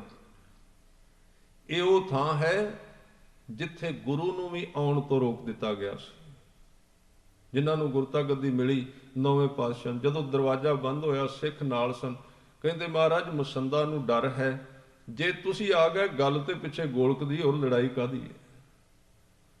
ਲੜਾਈ ਜਿੰਨੀ ਹੈ ਗੋਲਕ ਦੀ ਹੈ, ਧਿਆਨ ਦੇਣਾ। ਤੁਸੀਂ ਅੱਜ ਇਹ ਸਿਸਟਮ ਕਰ ਦਿਓ ਵੀ ਗੁਰਦੁਆਰੇ ਵਿੱਚ ਜਿਹੜੀ ਚੀਜ਼ ਦੀ ਲੋੜ ਹੈ ਸੰਗਤ ਉਹ ਦੇਗੀ, ਪੈਸਾ ਨਹੀਂ ਦੇਗੀ, ਕੋਈ ਨਹੀਂ ਆਏਗਾ ਪ੍ਰਬੰਧ ਦੇ ਮਾਮਲੇ ਵਿੱਚ, ਝਗੜੇ ਵਿੱਚ, ਕਿਉਂਕਿ ਬਿਮਾਰੀ ਸਾਰੀ ਉੱਥੇ ਲੁਕੀ ਹੈ, ਸੱਪ ਉਹਦੇ ਵਿੱਚ ਵੜਿਆ ਹੋਇਆ। ਉਹ ਕਹਿੰਦੇ ਵੀ ਜੇ 9ਵੇਂ ਪਾਤਸ਼ਾਹ ਆ ਗਏ ਤੇ ਜਿਹੜਾ ਇਹ ਚੜਾਵਾ ਹੈ ਉਹਨਾਂ ਕੋਲ ਚਲਾ ਜਾਣਾ, ਤੁਹਾਨੂੰ ਕਿਹਨੇ ਪੁੱਛਣਾ? ਇਸ ਕਰਕੇ ਦਰਵਾਜ਼ਾ ਬੰਦ ਕਰ ਦਿੱਤਾ। ਸਤਿਗੁਰੂ ਸੱਚੇ ਪਾਤਸ਼ਾਹ ਜੀ ਉੱਥੇ ਅੱਜ ਵੀ ਸ੍ਰੀ ਅਕਾਲ ਤਖਤ ਸਾਹਿਬ ਦੇ ਵਿੱਚ ਇੱਕ ਸਾਈਡ ਦੇ ਉੱਤੇ ਤੁਸੀਂ ਗੁਰਦੁਆਰਾ ਸਾਹਿਬ ਵੇਖਦੇ ਹੋ, ਸਤਿਗੁਰੂ ਉੱਥੇ ਬੈਠੇ। ਅੱਜ ਉੱਥੇ ਇੱਕ ਰੁੱਖ ਸੀ, ਉਦੋਂ ਗੁਰਦੁਆਰਾ ਨਹੀਂ ਸੀ, ਉਸ ਰੁੱਖ ਦੇ ਥੱਲੇ ਬੈਠੇ ਤੇ ਫਿਰ ਅੰਮ੍ਰਿਤਸਰ ਦੇ ਵਿੱਚ ਗੁਰੂ ਸਾਹਿਬ ਨੇ ਇੱਕ ਫਿਰ ਸ਼ਬਦ ਉਚਾਰਿਆ ਸੀ। ਚਲੋ ਉਹ ਹੁਣ ਚੰਗਾ ਨਹੀਂ ਲੱਗਦਾ ਕਿਉਂਕਿ ਸਾਰੇ ਅੰਮ੍ਰਿਤਸਰੀ ਉਸ ਤਰ੍ਹਾਂ ਦੇ ਥੋੜ੍ਹੇ ਹੁੰਦੇ ਨੇ। ਉਹ ਕਵੀ ਸੰਤੋਖ ਸਿੰਘ ਜੀ ਨੇ ਲਿਖਿਆ ਗੁਰੂ ਸਾਹਿਬ ਨੇ ਉਹਨਾਂ ਮਸੰਦਾਂ ਵਾਸਤੇ ਕਿਹਾ ਸੀ, ਸਾਰੇ ਸ਼ਹਿਰੀਆਂ ਵਾਸਤੇ ਨਹੀਂ ਸੀ ਕਿਹਾ। ਉਹ ਸ਼ਬਦ ਸੀ, ਨਹਿ ਮਸੰਦ ਤੁਮ ਅੰਮ੍ਰਿਤ ਸਰੀਏ, ਤ੍ਰਿਸ਼ਨਾ ਅਗਨ ਤੇ ਅੰਦਰ ਸੜੀਏ। ਜਦੋਂ ਇਹ ਗੱਲ ਹੋਈ, ਹਜ਼ੂਰ ਨਾਰਾਜ਼ ਹੋ ਕੇ ਨਿਕਲੇ। ਤਾਂ ਫਿਰ ਪਿੱਛੋਂ ਅੰਮ੍ਰਿਤਸਰ ਸਾਹਿਬ ਦੀਆਂ ਜਿਹੜੀਆਂ ਮਾਈਆਂ ਨੇ, ਉਹਨਾਂ ਨੇ ਲੰਗਰ ਤਿਆਰ ਕਰਕੇ ਪਿੱਛੇ ਜਾ ਕੇ ਬਖਸ਼ਿਸ਼ ਕੀਤੀ, ਜਾ ਕੇ ਬੇਨਤੀ ਕੀਤੀ। ਤੇ ਹਜ਼ੂਰ ਨੇ ਖੁਸ਼ ਹੋ ਕੇ ਸ਼ਬਦ ਇਹ ਬਚਨ ਕਹੇ ਸਨ, ਮਾਈਆਂ ਰੱਬ ਰਜਾਈਆਂ। ਇਹ ਤਰੀਕਾ ਮੈਂ ਜਿਹੜੀ ਬੇਨਤੀ ਕਰ ਰਿਹਾ ਵੀ ਇਹ ਸ਼ੁਰੂ ਤੋਂ ਆਦਮੀ ਚਾਹੁੰਦਾ ਹੈ ਕਿ ਧਰਮ ਦੀ ਆਵਾਜ਼ ਨੂੰ ਬੰਦ ਕੀਤਾ ਜਾਏ ਜਾਂ ਉਹਦੀ ਭਾਸ਼ਾ ਨੂੰ ਤਬਦੀਲ ਕਰ ਦਿੱਤਾ ਜਾਏ। ਤਰੀਕੇ ਬੜੇ ਨੇ। ਉਸ ਵੇਲੇ ਮੂਰਤੀਆਂ ਬਣੀਆਂ ਤੇ ਸਾਨੂੰ ਸਤਿਗੁਰੂ ਜੀ ਨੇ ਜੋੜ ਦਿੱਤਾ ਉਸ ਗੁਰੂ ਦੇ ਨਾਲ, ਜਿਹਦੇ ਬਾਰੇ ਕਹਿੰਦੇ ਨੇ, ਭੂਲੀ ਮਾਲਣੀ ਹੈ ਇਹ ਉਹ ਸਤਿਗੁਰ, ਜਾਗਤਾ ਹੈ ਦਿਓ। ਜਾਗਦਾ ਗੁਰੂ, ਬੋਲਦਾ ਗੁਰੂ। ਔਰ ਤੁਸੀਂ ਹੈਰਾਨ ਹੋਵੋਗੇ, ਤੁਸੀਂ ਗੁਰਸਿੱਖ ਸਾਰੇ ਜਾਣਦੇ ਹੋ ਵੀ ਗੁਰੂ ਗ੍ਰੰਥ ਸਾਹਿਬ ਜੀ ਦੇ ਵਿੱਚ ਕਿੰਨੀ ਬਾਣੀ, 22 ਵਾਰਾਂ ਨੇ। ਪਰ ਇੱਥੇ ਵੇਖੋ, ਇੱਕ ਵਾਰ ਪੜ੍ਹਨ ਦੀ ਮਰਿਆਦਾ ਚਲਾਈ ਸੱਚੇ ਪਾਤਸ਼ਾਹ ਨੇ, ਆਸਾ ਦੀ ਵਾਰ। ਵਾਰਾਂ 22 ਨੇ, ਤੁਸੀਂ ਪੜ੍ਹ ਕੇ ਵੇਖ ਲੈਣਾ। 22 ਵਾਰਾਂ ਨੇ, ਪਰ ਪੜ੍ਹਨ ਦੀ ਜਿਹੜੀ ਮਰਿਆਦਾ ਚਲਾਈ ਉਹ ਸਿਰਫ ਆਸਾ ਦੀ ਵਾਰ, ਪੁਰਾਣੀ ਮਰਿਆਦਾ ਹੈ। ਹਰ ਇੱਕ ਥਾਂ ਤੇ ਜਿੱਥੇ ਨਾ ਸਰੇ ਨਹੀਂ ਕੋਈ ਪੜ੍ਹਦਾ, ਨਹੀਂ ਤੇ ਜਿੱਥੇ ਕੋਈ ਪ੍ਰਬੰਧ ਹੈ ਗੁਰੂ ਕੇ ਕੀਰਤਨੀਆਂ ਦਾ, ਆਸਾ ਦੀ ਵਾਰ ਦਾ ਰੋਜ਼ ਕੀਰਤਨ ਹੁੰਦਾ ਹਰ ਇੱਕ ਸਥਾਨ। ਹਰਿਮੰਦਰ ਸਾਹਿਬ ਵਿੱਚ ਆਸਾ ਦੀ ਵਾਰ ਹੋਣੀ ਜ਼ਰੂਰੀ ਹੈ। ਇਹ ਕਿਉਂ ਜ਼ਰੂਰੀ ਸਮਝੀ? ਆਸਾ ਦੀ ਵਾਰ ਵਿੱਚ ਕੱਲੀ ਭਗਤੀ ਨਹੀਂ, ਤੁਸੀਂ ਪੜ੍ਹ ਕੇ ਵੇਖੋ। ਆਸਾ ਦੀ ਵਾਰ ਵਿੱਚ ਇੱਕ ਬੜੀ ਤੇਜ਼ ਤਲਵਾਰ ਹੈ ਜਿਹੜੀ ਪਖੰਡ ਨੂੰ ਕੱਟਦੀ ਹੈ। ਜਿਹੜੀ ਧਾਰਮਿਕ, ਜਿਹੜਾ ਗੁਰੂ ਕੇ ਸਵਾਰਿਓ, ਜਿਹੜਾ ਧਾਰਮਿਕ ਪੜਦਾ ਪਾਜ ਤੇ ਪਖੰਡ ਹੈ, ਉਹਨੂੰ ਉਹ ਤਲਵਾਰ ਤੋੜਦੀ ਹੈ। ਤੁਸੀਂ ਸਵੇਰੇ ਸੁਣ ਸਕਦੇ ਹੋ, ਹਰ ਰੋਜ਼ ਪੜ੍ਹ ਸਕਦੇ ਹੋ। ਮਾਨਸ ਖਾਣੇ ਕਰੈ ਨਿਵਾਜ, ਛੁਰੀ ਬਗਾਇਣ ਤਿੰਨ ਗਲ ਤਾਗ, ਤਿੰਨ ਘਰ ਬ੍ਰਾਹਮਣ ਪੂਰੈ ਨਾਦ, ਉਹਨਾਂ ਭੇ ਆਵੇ ਉਹੀ ਸਾਧ, ਕੂੜੀ ਰਾਸ ਕੂੜਾ ਵਪਾਰ, ਕੂੜ ਬੋਲ ਕਰੈ ਆਹਾਰ, ਸ਼ਰਮ ਧਰਮ ਕਾ ਡੇਰਾ ਦੂਰ, ਨਾਨਕ ਕੂੜ ਰਹਾ ਭਰਪੂਰ। ਇਹ ਅੰਮ੍ਰਿਤ ਵੇਲੇ ਦੀ ਬਾਣੀ। ਮੱਥੇ ਟਿੱਕਾ ਤੇੜ ਧੋਤੀ ਕਾ ਖਾਈ, ਹੱਥ ਛੁਰੀ ਜਗਤ ਕਾ ਸਾਈ, ਨੀਲ ਵਸਤਰ ਪਹਿਰ ਹੋਵੇ ਪ੍ਰਵਾਨ, ਮਲੇਸ਼ ਧਾਨ ਲੈ ਪੂਜੈ ਪੁਰਾਣ, ਭਾਖਿਆ ਕਾ ਕੁੱਠਾ ਬੱਕਰਾ ਖਾਣਾ, ਚੌਂਕੇ ਉੱਪਰ ਕਿਸੈ ਨਾ ਜਾਣਾ, ਦੇ ਕੈ ਚੌਂਕਾ ਕੱਢੀ ਕਾਰ, ਉੱਪਰ ਆਏ ਬੈਠੇ ਕੂੜਿਆਰ, ਮਤ ਪਿਟੈ ਵੇ ਮਤ ਪਿਟੈ, ਇਹ ਅੰਨ ਅਸਾਡਾ ਫਿਟੈ। ਇਹ ਬਚਨ ਸਵੇਰੇ ਸੱਚ ਇੱਥੇ ਪ੍ਰਗਟ ਕੀਤਾ ਜਾਂਦਾ ਹੈ। ਗੁਰੂ ਸਾਹਿਬ ਨੇ ਜ਼ਰੂਰੀ ਕਰ ਦਿੱਤਾ ਕਿ ਇਹ ਜਿਹੜਾ ਸੱਚ ਹੈ ਇਹ ਰੋਜ਼ ਬੋਲਿਆ ਜਾਏ। ਕਿਤੇ ਸਿੱਖ ਧਰਮ ਦੇ ਵਿੱਚ ਇਹ ਪਖੰਡ ਇਸ ਤਰ੍ਹਾਂ ਦੇ ਨਾ ਪੈਦਾ ਹੋ ਜਾਣ, ਇੱਥੇ ਸਚਾਈ ਰਵੇ। ਪਰ ਅਸੀਂ ਵੀ ਪ੍ਰਬੰਧ ਕਰ ਲਿਆ। ਆਮ ਤੌਰ ਤੇ ਮੈਂ ਬੇਨਤੀ ਕਰਾਂ, ਵੇਖਣ ਵਿੱਚ ਆਇਆ, ਮੈਨੂੰ ਕਈ ਵਾਰੀ ਇਸ ਚੀਜ਼ ਦਾ ਸਾਹਮਣਾ ਕਰਨਾ ਪੈਂਦਾ। ਕਿਤੇ ਜਾਈਏ ਪ੍ਰੋਗਰਾਮ ਹੁੰਦਾ ਹੈ, ਜਿਹੜੇ ਤੇ ਗੁਰਸਿੱਖ ਪਰਿਵਾਰ ਨੇ ਉਹ ਕਹਿੰਦੇ ਵੀ ਸਾਡਾ ਪ੍ਰੋਗਰਾਮ ਹੈ, ਉਹ ਤੇ ਸਪੈਸ਼ਲ ਕਹਿੰਦੇ ਕਥਾ ਕਰਨੀ ਹੈ, ਕੋਈ ਵਿਆਹ ਹੈ ਜਾਂ ਹੋਰ ਘਰ ਦਾ ਪ੍ਰੋਗਰਾਮ। ਕਈ ਥਾਵਾਂ ਤੇ ਇਸ ਤਰ੍ਹਾਂ ਵੀ ਹੁੰਦਾ ਹੈ ਵੀ ਕੁਝ ਪਰਿਵਾਰ ਇਸ ਤਰ੍ਹਾਂ ਦੇ ਨੇ, ਉਹ ਰਵਾਇਤੀ ਤੌਰ ਤੇ ਕਹਿ ਦਿੰਦੇ ਕਥਾ ਕਰਾਉਣੀ ਹੈ, ਫਿਰ 4 ਕੁ ਦਿਨ ਪਹਿਲਾਂ ਸੁਣ ਕੇ ਪਤਾ ਲੱਗਦਾ ਵੀ ਇਹ ਤਾਂ ਖਲਾਰਾ ਪਾਉਣ ਵਾਲੀ ਗੱਲ ਹੈ। ਫਿਰ ਕਹਿੰਦੇ ਵੀ ਭੇਟਾ ਦੇ ਦਿਆਂਗੇ, ਕਥਾ ਰਹਿਣ ਦਿਓ, ਕੀਰਤਨ ਹੀ ਕਰ ਲਾਂਗੇ। ਕਿਉਂ? ਕਿਉਂਕਿ ਉੱਥੇ ਗੱਲ ਸਮਝ ਆ ਜਾਣੀ ਫਿਰ ਵੀ ਆਪਾਂ ਕੀ ਕਰ ਰਹੇ ਹਾਂ। ਪਰ ਹੁਣ ਪ੍ਰਬੰਧ ਬਹੁਤ ਹੋ ਗਏ, ਆਪਾਂ ਕਥਾ ਵੀ ਬਦਲ ਹੀ ਲਈਏ, ਤਰੀਕੇ ਬਦਲ ਲਏ ਨੇ, ਚੀਜ਼ਾਂ ਲੱਭ ਲਈਆਂ ਮਿੱਠੀਆਂ ਮਿੱਠੀਆਂ ਲੋਕਾਂ ਨੂੰ ਖੁਸ਼ ਕਰਨ ਵਾਸਤੇ। ਬਹੁਤ ਕੁਝ ਚੱਲ ਗਿਆ ਨਵਾਂ, ਕਿਉਂਕਿ ਨਵੀਆਂ ਕੰਪਨੀਆਂ, ਨਵੀਆਂ ਦਵਾਈਆਂ, ਨਵੇਂ ਗ੍ਰਾਹਕ, ਨਾਲੇ ਗ੍ਰਾਹਕ ਜ਼ਿਆਦੇ, ਇਹ ਵੀ ਫਾਇਦਾ ਹੈ। ਕਿਉਂਕਿ ਜਿੰਨੀ ਦਵਾਈ ਮਿੱਠੀ ਹੋਵੇਗੀ ਖਾਣ ਵਾਲੇ ਜ਼ਿਆਦਾ ਹੋਣਗੇ ਨਾ, ਇਹ ਵੱਖਰੀ ਗੱਲ ਹੈ। ਬਿਮਾਰੀ ਰਵੇ ਉਸੇ ਤਰ੍ਹਾਂ ਕੋਈ ਫਰਕ ਨਹੀਂ ਪੈਂਦਾ, ਇਹ ਗੱਲ ਵੱਖਰੀ ਹੈ। ਕਿਉਂਕਿ ਕੌੜੀ ਦਵਾਈ ਜੇ ਤੁਸੀਂ ਸਤਿਗੁਰੂ ਨੂੰ ਨਿਰੋਲ, ਉੱਥੇ ਦੋਵੇਂ ਚੀਜ਼ਾਂ ਨੇ।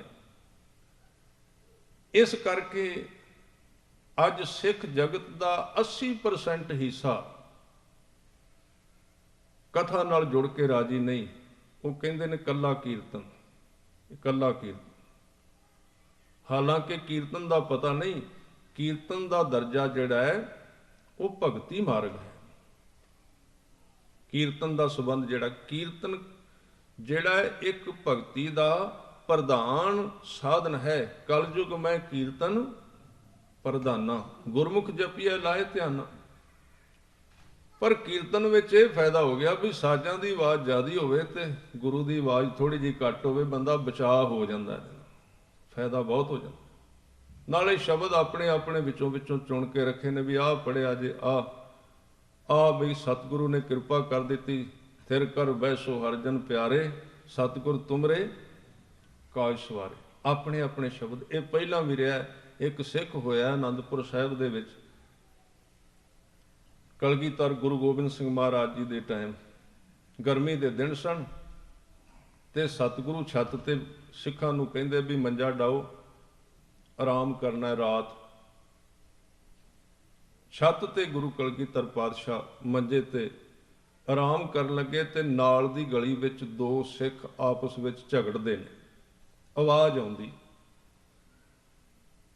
ਜਦੋਂ ਝਗੜਦੇ ਨੇ ਆਵਾਜ਼ ਆਉਂਦੀ ਏ ਤੇ ਸਤਿਗੁਰੂ ਸੁਣ ਰਹੇ ਨੇ ਵੀ ਹੈਣ ਤੇ ਦੋਵੇਂ ਸਿੱਖ ਹੀ ਲੱਗਦੇ ਮੇਰੇ, ਵਿੱਚੋਂ ਕਦੀ ਕਦੀ ਸਮਝ ਆ ਜਾਂਦੀ ਗੱਲਾਂ ਤੋਂ।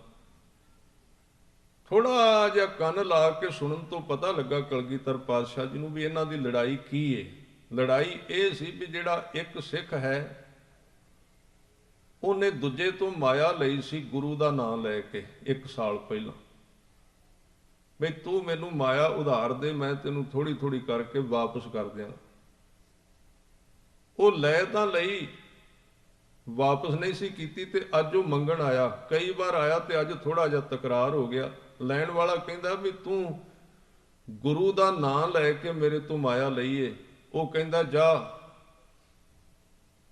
ਉਹ ਗੱਲ ਉਦੋਂ ਸੀ, ਅੱਜ ਤੇ ਦਿਨ ਬਦਲ ਗਏ ਨੇ, ਸਾਲ ਦੀ ਗੱਲ ਹੋ ਗਈ। ਮੁੱਕਰ ਗਿਆ, ਕਹਿੰਦਾ ਮੈਂ ਤੇਰੇ ਮਾਇਆ ਵਾਪਸ ਨਹੀਂ ਕਰਨੀ। ਉਹ ਕਹਿੰਦਾ ਤੂੰ ਗੁਰੂ ਦਾ ਵਾਸਤਾ ਪਾਇਆ ਸੀ।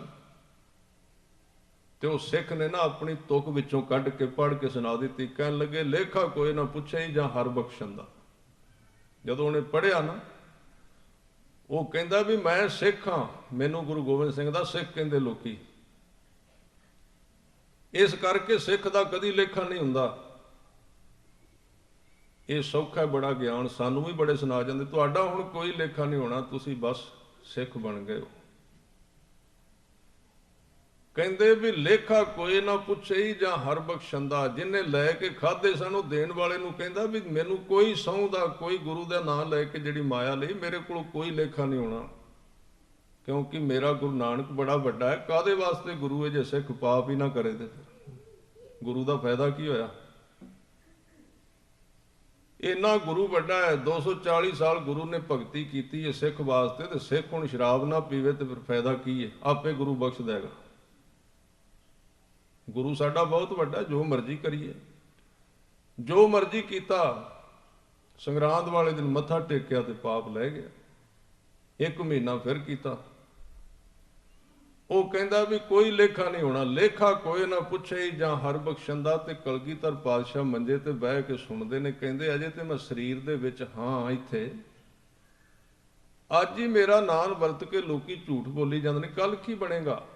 ਜਦੋਂ ਉਹਨੇ ਸਿੱਖ ਨੇ ਕਿਹਾ ਨਾ ਵੀ ਗਲੀ ਦੇ ਪਰਲੇ ਪਾਸੇ, ਕਹਿੰਦੇ ਲੇਖਾ ਕੋਈ ਨਾ ਪੁੱਛੇ ਜਾਂ ਹਰ ਬਖਸ਼ੰਦਾ। ਕਲਗੀਧਰ ਪਾਤਸ਼ਾਹ ਉੱਠ ਕੇ ਬਹਿ ਗਏ ਮੰਜੇ ਤੇ, ਉੱਚੀ ਸਾਰੀ ਆਵਾਜ਼ ਵਿੱਚ ਕਹਿੰਦੇ ਨੇ ਹੱਕ ਪਰਾਇਆ ਨਾਨਕਾ ਉਸ ਸੂਰ ਉਸ ਗਾਏ, ਗੁਰ ਪੀਰ ਹਾਮਾ ਤਾਂ ਭਰੈ ਜਾਂ ਮੁਰਦਾਰ ਨਾ ਖਾਏ। ਹੁਣ ਜਦੋਂ ਆਵਾਜ਼ ਗਈ ਗਰਜਵੀਂ, ਸ਼ੇਰ ਗੱਜਿਆ ਤੇ ਫਿਰ ਸਭ ਕੁਝ ਚੁੱਪ ਹੋ ਗਿਆ। ਕਹਿੰਦੇ ਤਾਂ ਗੁਰੂ ਸੁਣਦਾ ਹੈ। ਚੁੱਪ ਹੋ ਗਿਆ ਉਹ ਸਿੱਖ। ਦੋਵਾਂ ਨੂੰ ਬੁਲਾਇਆ, ਕਹਿੰਦੇ ਕੀ ਕਹਿ ਰਿਹਾ ਸਰ। ਲੇਖਾ ਕੋਈ ਨਾ ਪੁੱਛੇ ਜਾਂ ਹਰ ਬਖਸ਼ੰਦਾ। ਉਹ ਕਹਿੰਦਾ ਮਹਾਰਾਜ ਮੈਂ ਸੋਚਿਆ ਤੁਸੀਂ ਕਿਹੜਾ ਸੁਣਦੇ ਹੋ ਪਏ। ਸਤਿਗੁਰੂ ਕਹਿੰਦੇ ਇਸ ਭੁਲੇਖੇ ਵਿੱਚ ਤੂੰ ਇਕੱਲਾ ਨਹੀਂ, ਇਸ ਭੁਲੇਖੇ ਵਿੱਚ ਬੜੇ ਰਹਿੰਦੇ ਨੇ ਵੀ ਮੈਂ ਕਿਹੜਾ ਸੁਣਨਾ। ਪਰ ਮੈਂ ਤੁਹਾਨੂੰ ਕਿਹਾ ਸਦ ਸੁਣਦਾ ਸਦ ਵੇਖਦਾ, ਸ਼ਬਦ ਰਹਾ ਭਰਪੂਰ। ਸੁਣਦਾ ਵੀ ਹੈ ਤੇ ਵੇਖਦਾ ਵੀ, ਸਭ ਨੇੜੇ, ਬਿਲਕੁਲ ਨਾਲ, ਦੂਰ ਨਹੀਂ। ਜੇ ਇਹ ਭਗਤੀ ਸਿੱਖ ਕਰੇਗਾ, ਪਿਆਰ ਦੇ ਨਾਲ ਪੜ੍ਹੀਏ, ਗੁਰ ਮੇਰੇ ਸੰਗ ਸਦਾ ਹੈ ਨਾਲੇ, ਗੁਰ ਮੇਰੇ ਸੰਗ ਸਦਾ ਹੈ ਨਾਲੇ, ਗੁਰ ਮੇਰੇ ਸੰਗ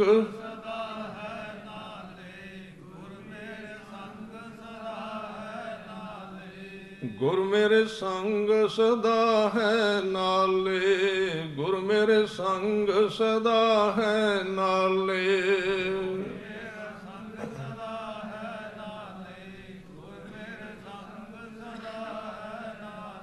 ਸਿਮਰ ਸਿਮਰ ਤਿਸ ਸਦਾ ਸੰਭਾਲੇ, ਸਿਮਰ ਸਿਮਰ ਤਿਸ ਸਦਾ ਸੰਭਾਲੇ, ਸਿਮਰ ਸਿਮਰ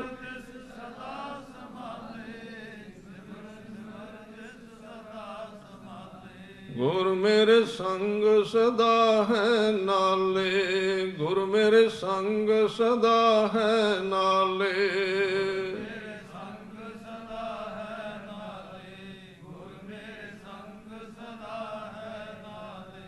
ਜੇ ਇਹ ਪ੍ਰੈਕਟਿਸ ਸਿੱਖ ਕਰੇ ਵੀ ਮੇਰਾ ਗੁਰੂ ਸਦਾ ਮੇਰੇ ਨਾਲ ਹੈ, ਫਿਰ 2-3 ਕੰਮ ਹੋਰ ਵੀ ਹੋ ਜਾਂਦੇ ਨੇ ਜਿਹੜੇ ਅਸੀਂ ਰੋਜ਼ ਮੰਗਦੇ ਹਾਂ। ਉਹ ਕੰਮ ਕਿਹੜੇ ਨੇ? ਨਾਲ ਰਿਹਾ ਹੁੰਦੇ ਨੇ। ਇਹ ਮਨ ਮੇਰਿਆ ਤੂੰ ਸਦਾ ਰਹੋ ਹਰ ਨਾਲੇ, ਹਰ ਨਾਲ ਰਹੋ ਤੂੰ ਮਨ ਮੇਰੇ, ਦੁੱਖ ਸਭ ਵਿਸਾਰਨਾ। ਦੁੱਖ ਖਤਮ ਹੋ ਜਾਂਦੇ ਗੁਰੂ ਦੇ ਨਾਲ ਦੇ। ਅੰਗੀਕਾਰ ਉਹ ਕਰੇ ਤੇਰਾ ਕਾਰਜ ਸਭ ਸਵਾਰਨਾ, ਸਭਨਾ ਗੱਲਾਂ ਸਮਰੱਥ ਸੁਆਮੀ। ਸੋ ਕਿਉ ਮਨੋ ਵਿਸਾਰੇ ਕਹਿ ਨਾਨਕ ਮਨ ਮੇਰੇ ਸਦਾ ਰਹੋ ਹਰ ਨਾਲੇ। ਰਹਿ ਕੇ ਤੇ ਵੇਖ, ਸਵੇਰੇ ਇੱਕ ਪਿਆਰ ਨਾਲ ਜਪਜੀ ਸਾਹਿਬ ਪੜ੍ਹ ਲੈ, ਗੁਰੂ ਤੇਰੇ ਨਾਲ ਸਾਰਾ ਦਿਨ ਰਹੇਗਾ। ਇਹ ਤੋਂ ਸ਼ੁਰੂਆਤ ਹੋਏਗੀ। ਸਿੱਧਾ ਕਹਿਣ ਨਾਲ ਨਹੀਂ ਵੀ ਮੇਰੇ ਨਾਲ ਰਹਿੰਦਾ, ਇਹ ਫਿਰ ਕੱਲੀ ਗੱਲਬਾਤ ਹੋਵੇਗੀ। ਅਸਲੀਅਤ ਵਿੱਚ ਤਾਂ ਗੁਰੂ ਨਾਲ ਹੋਵੇਗਾ ਜੇ ਸਵੇਰੇ ਸਿੱਖ ਕੁਝ ਬਾਣੀ ਪੜ੍ਹਦਾ, ਫਿਰ ਉਹ ਸਾਰਾ ਦਿਨ ਕਨੈਕਸ਼ਨ ਬਣ ਜਾਂਦਾ, ਉਹਦਾ ਜੁੜ ਜਾਂਦਾ। ਜਿਵੇਂ ਲਾਈਟ ਤਾਰ ਇੱਕ ਵਾਰੀ ਲਾ ਦਿਓ, ਫਿਰ ਸਾਰਾ ਦਿਨ ਤੇਲ ਸਵੇਰੇ ਪਾ ਦਿਓ ਦੀਵੇ ਵਿੱਚ, ਸਾਰਾ ਦਿਨ ਜਗੀ ਜਾਂਦਾ ਆਪਣੇ ਆਪ। ਇਹ ਤਰੀਕਾ ਹੈ ਗੁਰੂ ਦੇ ਨਾਲ ਰਹਿਣ ਦਾ। ਫਿਰ ਸਹਿਜੇ ਸਹਿਜੇ ਉਹਨੂੰ ਇਹ ਵੀ ਪਤਾ ਲੱਗਣ ਲੱਗ ਪੈਂਦਾ ਵੀ ਜਿਹੜਾ ਮੈਂ ਇਹ ਕੁੱਲੀ ਜੁੱਲੀ ਗੁੱਲੀ ਵਾਸਤੇ ਜੀ ਰਿਹਾ, ਇਹਦੇ ਤੋਂ ਬਿਨਾਂ ਵੀ ਕੁਝ ਹੈ ਦੁਨੀਆ ਦੇ ਵਿੱਚ, ਸੰਸਾਰ, ਇਹਦੇ ਤੋਂ ਵੱਖਰਾ ਵੀ ਕੁਝ ਹੈ। ਫਿਰ ਉਹਦੀ ਖੋਜ ਕਰੇਗਾ ਤਾਂ ਉਹਨੂੰ ਭੁੱਖ ਲੱਗੇਗੀ। ਤੇ ਫਿਰ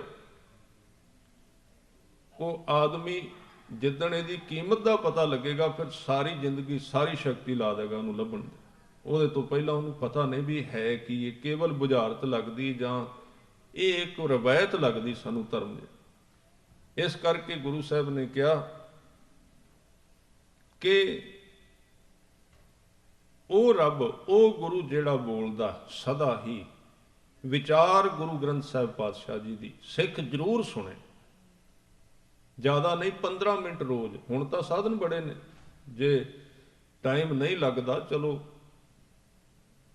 ਪਰ ਟਾਈਮ ਨਿਕਲ ਸਕਦਾ ਹੈ, ਕੋਈ ਐਸੀ ਗੱਲ ਨਹੀਂ। ਏਡੇ ਏਡੇ ਵੱਡੇ ਅਸਥਾਨ ਗੁਰੂ ਦੀ ਕਿਰਪਾ ਨਾਲ ਬਣਦੇ ਨੇ, ਪਰ ਇਹ ਸ਼ੋਭ ਦੇ ਤਾਂ ਨੇ ਜੇ 4 ਬੰਦੇ 4 ਸਿੰਘ ਵਿੱਚ ਬੈਠੇ ਹੋਣ, ਤਾਂ ਇਹਦਾ ਸਵਾਦ ਹੈ ਇੰਨੀ ਮਾਇਆ ਲਾਉਣ ਦਾ। ਕਈ ਐਸੇ ਅਸਥਾਨ ਮੈਂ ਵੇਖੇ ਨੇ ਜਿਨ੍ਹਾਂ ਦੀਆਂ ਇਮਾਰਤਾਂ ਛੋਟੀਆਂ ਨੇ, ਪਰ ਉੱਥੇ ਰੋਜ਼ ਸੰਗਤ ਜੁੜਦੀ ਹੈ, ਗੁਰੂ ਕੇ ਸ਼ਬਦ ਦੀ ਵਿਚਾਰ ਰੋਜ਼ ਚੱਲਦੀ ਹੈ। ਉਪਰਾਲਾ ਕਰਦੇ ਨੇ ਸੰਗਤ ਦੇ ਜੁੜਨ ਦਾ, ਉਹਨਾਂ ਨੇ ਸਿਸਟਮ ਬਣਾਇਆ, ਤਰੀਕਾ। ਤੇ ਜੇ ਸਤਿਗੁਰੂ ਨੇ ਬਖਸ਼ਿਸ਼ ਕੀਤੀ, ਇੰਨੇ ਵੱਡੇ ਅਸਥਾਨ ਦਿੱਤੇ ਨੇ, ਤੇ ਇਹ ਗੁਰਦੁਆਰਾ ਤਾਂ ਹੈ, ਗੁਰਦੁਆਰੇ ਦਾ ਸੰਬੰਧ ਤਾਂ ਹੈ। ਇਸ ਲਈ ਗਿਆਨੀ ਸੰਤ ਸਿੰਘ ਮਸਕੀਨ ਹੋਰਾਂ ਨੇ ਇੱਕ ਵਾਰੀ ਇਹ ਕਥਾ ਕਰ ਦਿੱਤੀ, ਕਿਤੇ ਵਿਚਾਰ ਕਰ ਦਿੱਤੀ ਬਈ ਕੁਝ ਮੰਦਰ ਜਿਉਂਦੇ ਨੇ ਤੇ ਕੁਝ ਮੰਦਰ ਮੁਰਦਾ ਨੇ। ਇਹਦੇ ਉੱਤੇ ਉਹਨਾਂ ਕਥਾ ਕੀਤੀ ਤੇ ਥੋੜਾ ਜਿਹਾ ਵਿਵਾਦ ਹੋਇਆ। ਉਹਨਾਂ ਨੇ ਕਹਿ ਦਿੱਤਾ ਵੀ ਮੰਦਰ ਵੀ ਕਿਤੇ ਜਿਉਂਦਾ ਤੇ ਮੁਰਦਾ ਹੁੰਦਾ? ਕਹਿੰਦੇ ਹਾਂ। ਕਹਿੰਦੇ ਜਿਉਂਦਾ ਮੰਦਰ ਉਹ ਹੈ ਜਿਹਦੇ ਵਿੱਚੋਂ ਰੱਬ ਦੀ ਆਵਾਜ਼ ਆਉਂਦੀ, ਉਹ ਹੈ ਜਿਉਂਦਾ। ਕਿਹੜਾ? ਕਹਿੰਦੇ ਹਰਿਮੰਦਰ ਸਾਹਿਬ ਜਿਉਂਦਾ ਮੰਦਰ, ਜਿਉਂਦਾ ਹੈ। ਇਸੇ ਕਰਕੇ ਉਹ ਮੰਦਰ ਜਿਉਂਦਾ ਹੈ, ਉਹ ਗੁਰਦੁਆਰਾ ਜਿਉਂਦਾ ਹੈ। ਮੰਦਰ ਸ਼ਬਦ ਦੇ ਅਰਥ ਕਿਤੇ ਨਾ ਸਮਝਣਾ ਵੀ ਉਹ ਕਿਸੇ ਦੂਜੇ ਧਰਮ ਦਾ। ਮੰਦਰ ਅਰਥ ਦੇ ਸ਼ਬਦ ਦੇ ਅਰਥ ਨੇ ਇਮਾਰਤ। ਮੰਦਰ ਹੈ ਉਹ ਗੁਰਦੁਆਰਾ, ਗੁਰੂ ਦਾ ਦਵਾਰ। ਉਹ ਜਿਉਂਦਾ ਤਾਂ ਮੰਦਰ ਹੈ ਕਿ ਉਹਦੇ ਵਿੱਚੋਂ 24 ਘੰਟੇ ਗੁਰਬਾਣੀ ਦੀ ਆਵਾਜ਼ ਆ ਰਹੀ। ਅਜੇ ਇੱਕ ਆਵਾਜ਼ ਉੱਥੋਂ ਬੰਦ ਕਰ ਦਿੱਤੀ ਗਈ। ਹਰਿਮੰਦਰ ਸਾਹਿਬ ਦੇ ਵਿੱਚ ਵੀ ਕਥਾ ਹੁੰਦੀ ਰਹੀ ਹੈ, ਭਾਈ ਮਣੀ ਸਿੰਘ ਜੀ ਕਰਦੇ ਰਹੇ। ਹੁਣ ਤਾਂ ਤਰੀਕੇ ਨਾਲ ਸਾਰਾ ਕੁਝ ਹੋ ਗਿਆ ਨਾ ਵੀ ਨਹੀਂ ਜੀ ਇਹ ਤਾਂ ਸਾਰਿਆਂ ਦਾ ਸਾਂਝਾ ਹੈ, ਤੇ ਸਾਂਝਾ ਤੇ ਉੱਥੇ ਗੁਰੂ ਦੀ ਗੱਲ ਨਹੀਂ ਹੋ ਸਕਦੀ। ਇਹਦੇ ਵਿੱਚੋਂ ਆਵਾਜ਼ ਆਉਂਦੀ ਹੈ ਜਿਉਂਦਾ ਹੈ, ਤੇ ਹਰਿਮੰਦਰ ਸਾਹਿਬ ਦੇ ਜਿਉਂਦੇ ਹੋਣ ਦੀ ਮਿਸਾਲ ਹੀ ਇੱਕੋ ਹੈ। ਜਿੱਥੇ ਕੋਈ ਜਿਉਂਦਾ ਹੋਵੇ ਮਾਰਨ ਵਾਸਤੇ ਉੱਥੇ ਲੋਕ ਆਉਂਦੇ ਨੇ, ਜਿੱਥੇ ਹੈ ਹੀ ਕੁਝ ਨਹੀਂ ਉੱਥੇ ਜਾਣਾ ਕਿੰਨੇ। ਇਸ ਲਈ ਵਾਰ-ਵਾਰ ਉੱਥੇ ਮਾਰਨ ਵਾਲੇ ਆਏ, ਵਾਰ-ਵਾਰ ਢਾਉਣ ਵਾਲੇ ਆਏ। ਉਹ ਨਿਸ਼ਾਨੀ ਕਾਹਦੀ ਏ? ਇੱਥੇ ਕੋਈ ਜਿੰਦ ਹੈ, ਇੱਥੇ ਕੁਝ ਜਿਉਂਦਾ ਹੈ। ਖਤਰਾ ਹਮੇਸ਼ਾ ਖਜ਼ਾਨੇ ਨੂੰ ਹੈ। ਅੱਜ ਕਈ ਗੁਰਮੁਖ ਨਿਰਾਸ਼ ਹੋ ਜਾਂਦੇ ਨੇ, ਕਹਿੰਦੇ ਸਿੱਖੀ ਨੂੰ ਬੜਾ ਖਤਰਾ ਹੈ, ਬੜਾ ਸਾਨੂੰ ਯਤਨ ਕਰਨਾ ਪੈਂਦਾ, ਸਿੱਖੀ ਵਾਸਤੇ ਉਪਰਾਲੇ ਕਰਨੇ ਪੈਂਦੇ, ਦੂਜੇ ਧਰਮਾਂ ਨੂੰ ਕੋਈ ਵੀ ਨਹੀਂ ਕਰਨਾ ਪੈਂਦਾ, ਉਹ ਵੈਸੇ ਹੀ ਨੇ। ਤੇ ਮੈਂ ਕਿਹਾ ਪਰਾਲੀ ਨੂੰ ਸਾਂਭਣ ਵਾਸਤੇ ਥੋੜੀ ਕੋਈ ਯਤਨ ਕਰਨਾ ਪੈਂਦਾ, ਜਿੱਥੇ ਦਾਣੇ ਹੋਣ ਰਾਖੀ ਉਹਨਾਂ ਦੀ ਕਰਨੀ ਪੈਂਦੀ ਹੈ। ਪਰਾਲੀ ਦੇ ਢੇਰ ਲੱਗੇ ਨੇ, ਚੁੱਕ ਲਿਆ ਕੋਈ ਚੁੱਕਦਾ। ਸਿੱਖ ਨੂੰ ਚੌਵਾਂ ਪਾਸੋਂ ਖਤਰਾ, ਇਹਦੀ ਨਿਸ਼ਾਨੀ ਇਹਦੇ ਕੋਲ ਕੁਝ ਹੈ ਤਾਂ ਖਤਰਾ ਹੈ, ਤਾਂ ਇਹਦੇ ਤੇ ਚੌਵਾਂ ਪਾਸੋਂ ਹਮਲਾ ਹੁੰਦਾ, ਖੋਣ ਦਾ ਯਤਨ ਕੀਤਾ ਜਾਂਦਾ। ਇਸ ਲਈ ਸਿੱਖ ਭਾਗਸ਼ਾਲੀ ਹੈ ਕਿ ਉਹਨੂੰ ਖਤਰਾ ਹੈ। ਜਿੱਥੇ ਕੋਈ ਖਜ਼ਾਨਾ ਹੈ ਖਤਰਾ ਉੱਥੇ ਹੀ ਹੈ, ਜਿੱਥੇ ਹੈ ਹੀ ਕੁਝ ਨਹੀਂ ਉੱਥੇ ਖਤਰਾ ਕਾਹਦਾ ਹੈ। ਇਸ ਕਰਕੇ ਇਹ ਸਤਿਗੁਰੂ ਨੇ ਸਾਨੂੰ ਕੀਰਤਨ ਤੇ ਵਿਚਾਰ ਨਾਲ ਜੋੜਿਆ ਤੇ ਗੁਰੂ ਦਰਸ਼ਨਾਂ ਨਾਲ ਜੋੜਿਆ। ਭਾਈ ਗੁਰਦਾਸ ਜੀ ਅੱਜ ਉਹਦੀ ਵਿਆਖਿਆ ਕਰਦੇ ਨੇ, ਸਤ ਰੂਪ ਗੁਰ ਦਰਸ਼ਨੋ। ਗੁਰੂ ਦਾ ਦਰਸ਼ਨ ਸਤ ਰੂਪ, ਸਤ ਦਾ ਅਰਥ ਹੈ ਸਦਾ ਹੀ, ਲਗਾਤਾਰੀ, ਜੋ ਕਦੀ ਇਹ ਨਹੀਂ ਵੀ ਨਹੀਂ ਸੀ ਤੇ ਅੱਜ ਹੈ। ਸਤ ਰੂਪ ਕਿਹੜਾ? ਸ਼ਬਦ ਦਾ ਰੂਪ, ਗੁਰਬਾਣੀ ਸਰੂਪ, ਜੁਗੋ ਜੁਗ ਅਟਲ। ਇਹ ਗੁਰੂ ਦਾ ਸਰੂਪ ਸਦਕਾਲੀ। ਮੈਂ ਸਵੇਰੇ ਜਿਹੜੀਆਂ ਬੇਨਤੀਆਂ ਕੀਤੀਆਂ ਸਨ ਉਹਦੇ ਵਿੱਚ ਇਹ ਸਾਰਾ ਵਿਸ਼ਾ ਆਇਆ ਸੀ ਵੀ ਗੁਰੂ ਦਾ ਇੱਕ ਪਹਿਲਾ ਰੂਪ ਹੈ ਗੁਰੂ, ਦੂਜਾ ਸਤਿਗੁਰੂ, ਤੀਜਾ ਸਤਿਪੁਰਖ। ਬਾਹਰ ਤੁਸੀਂ ਹੁਕਮਨਾਮਾ ਪੜ੍ਹਿਆ, ਉਹਦੇ ਵਿੱਚ ਇੱਕ ਨਾਮ ਵਿੱਚ ਕਹਿੰਦਾ ਸਤਿਗੁਰ ਪੁਰਖ ਮਿਲਾਇਆ, ਉਹ ਤੀਜਾ ਰੂਪ ਹੈ ਸਤਿਗੁਰ ਪੁਰਖ, ਤੇ ਚੌਥਾ ਪਰਮਾਤਮਾ।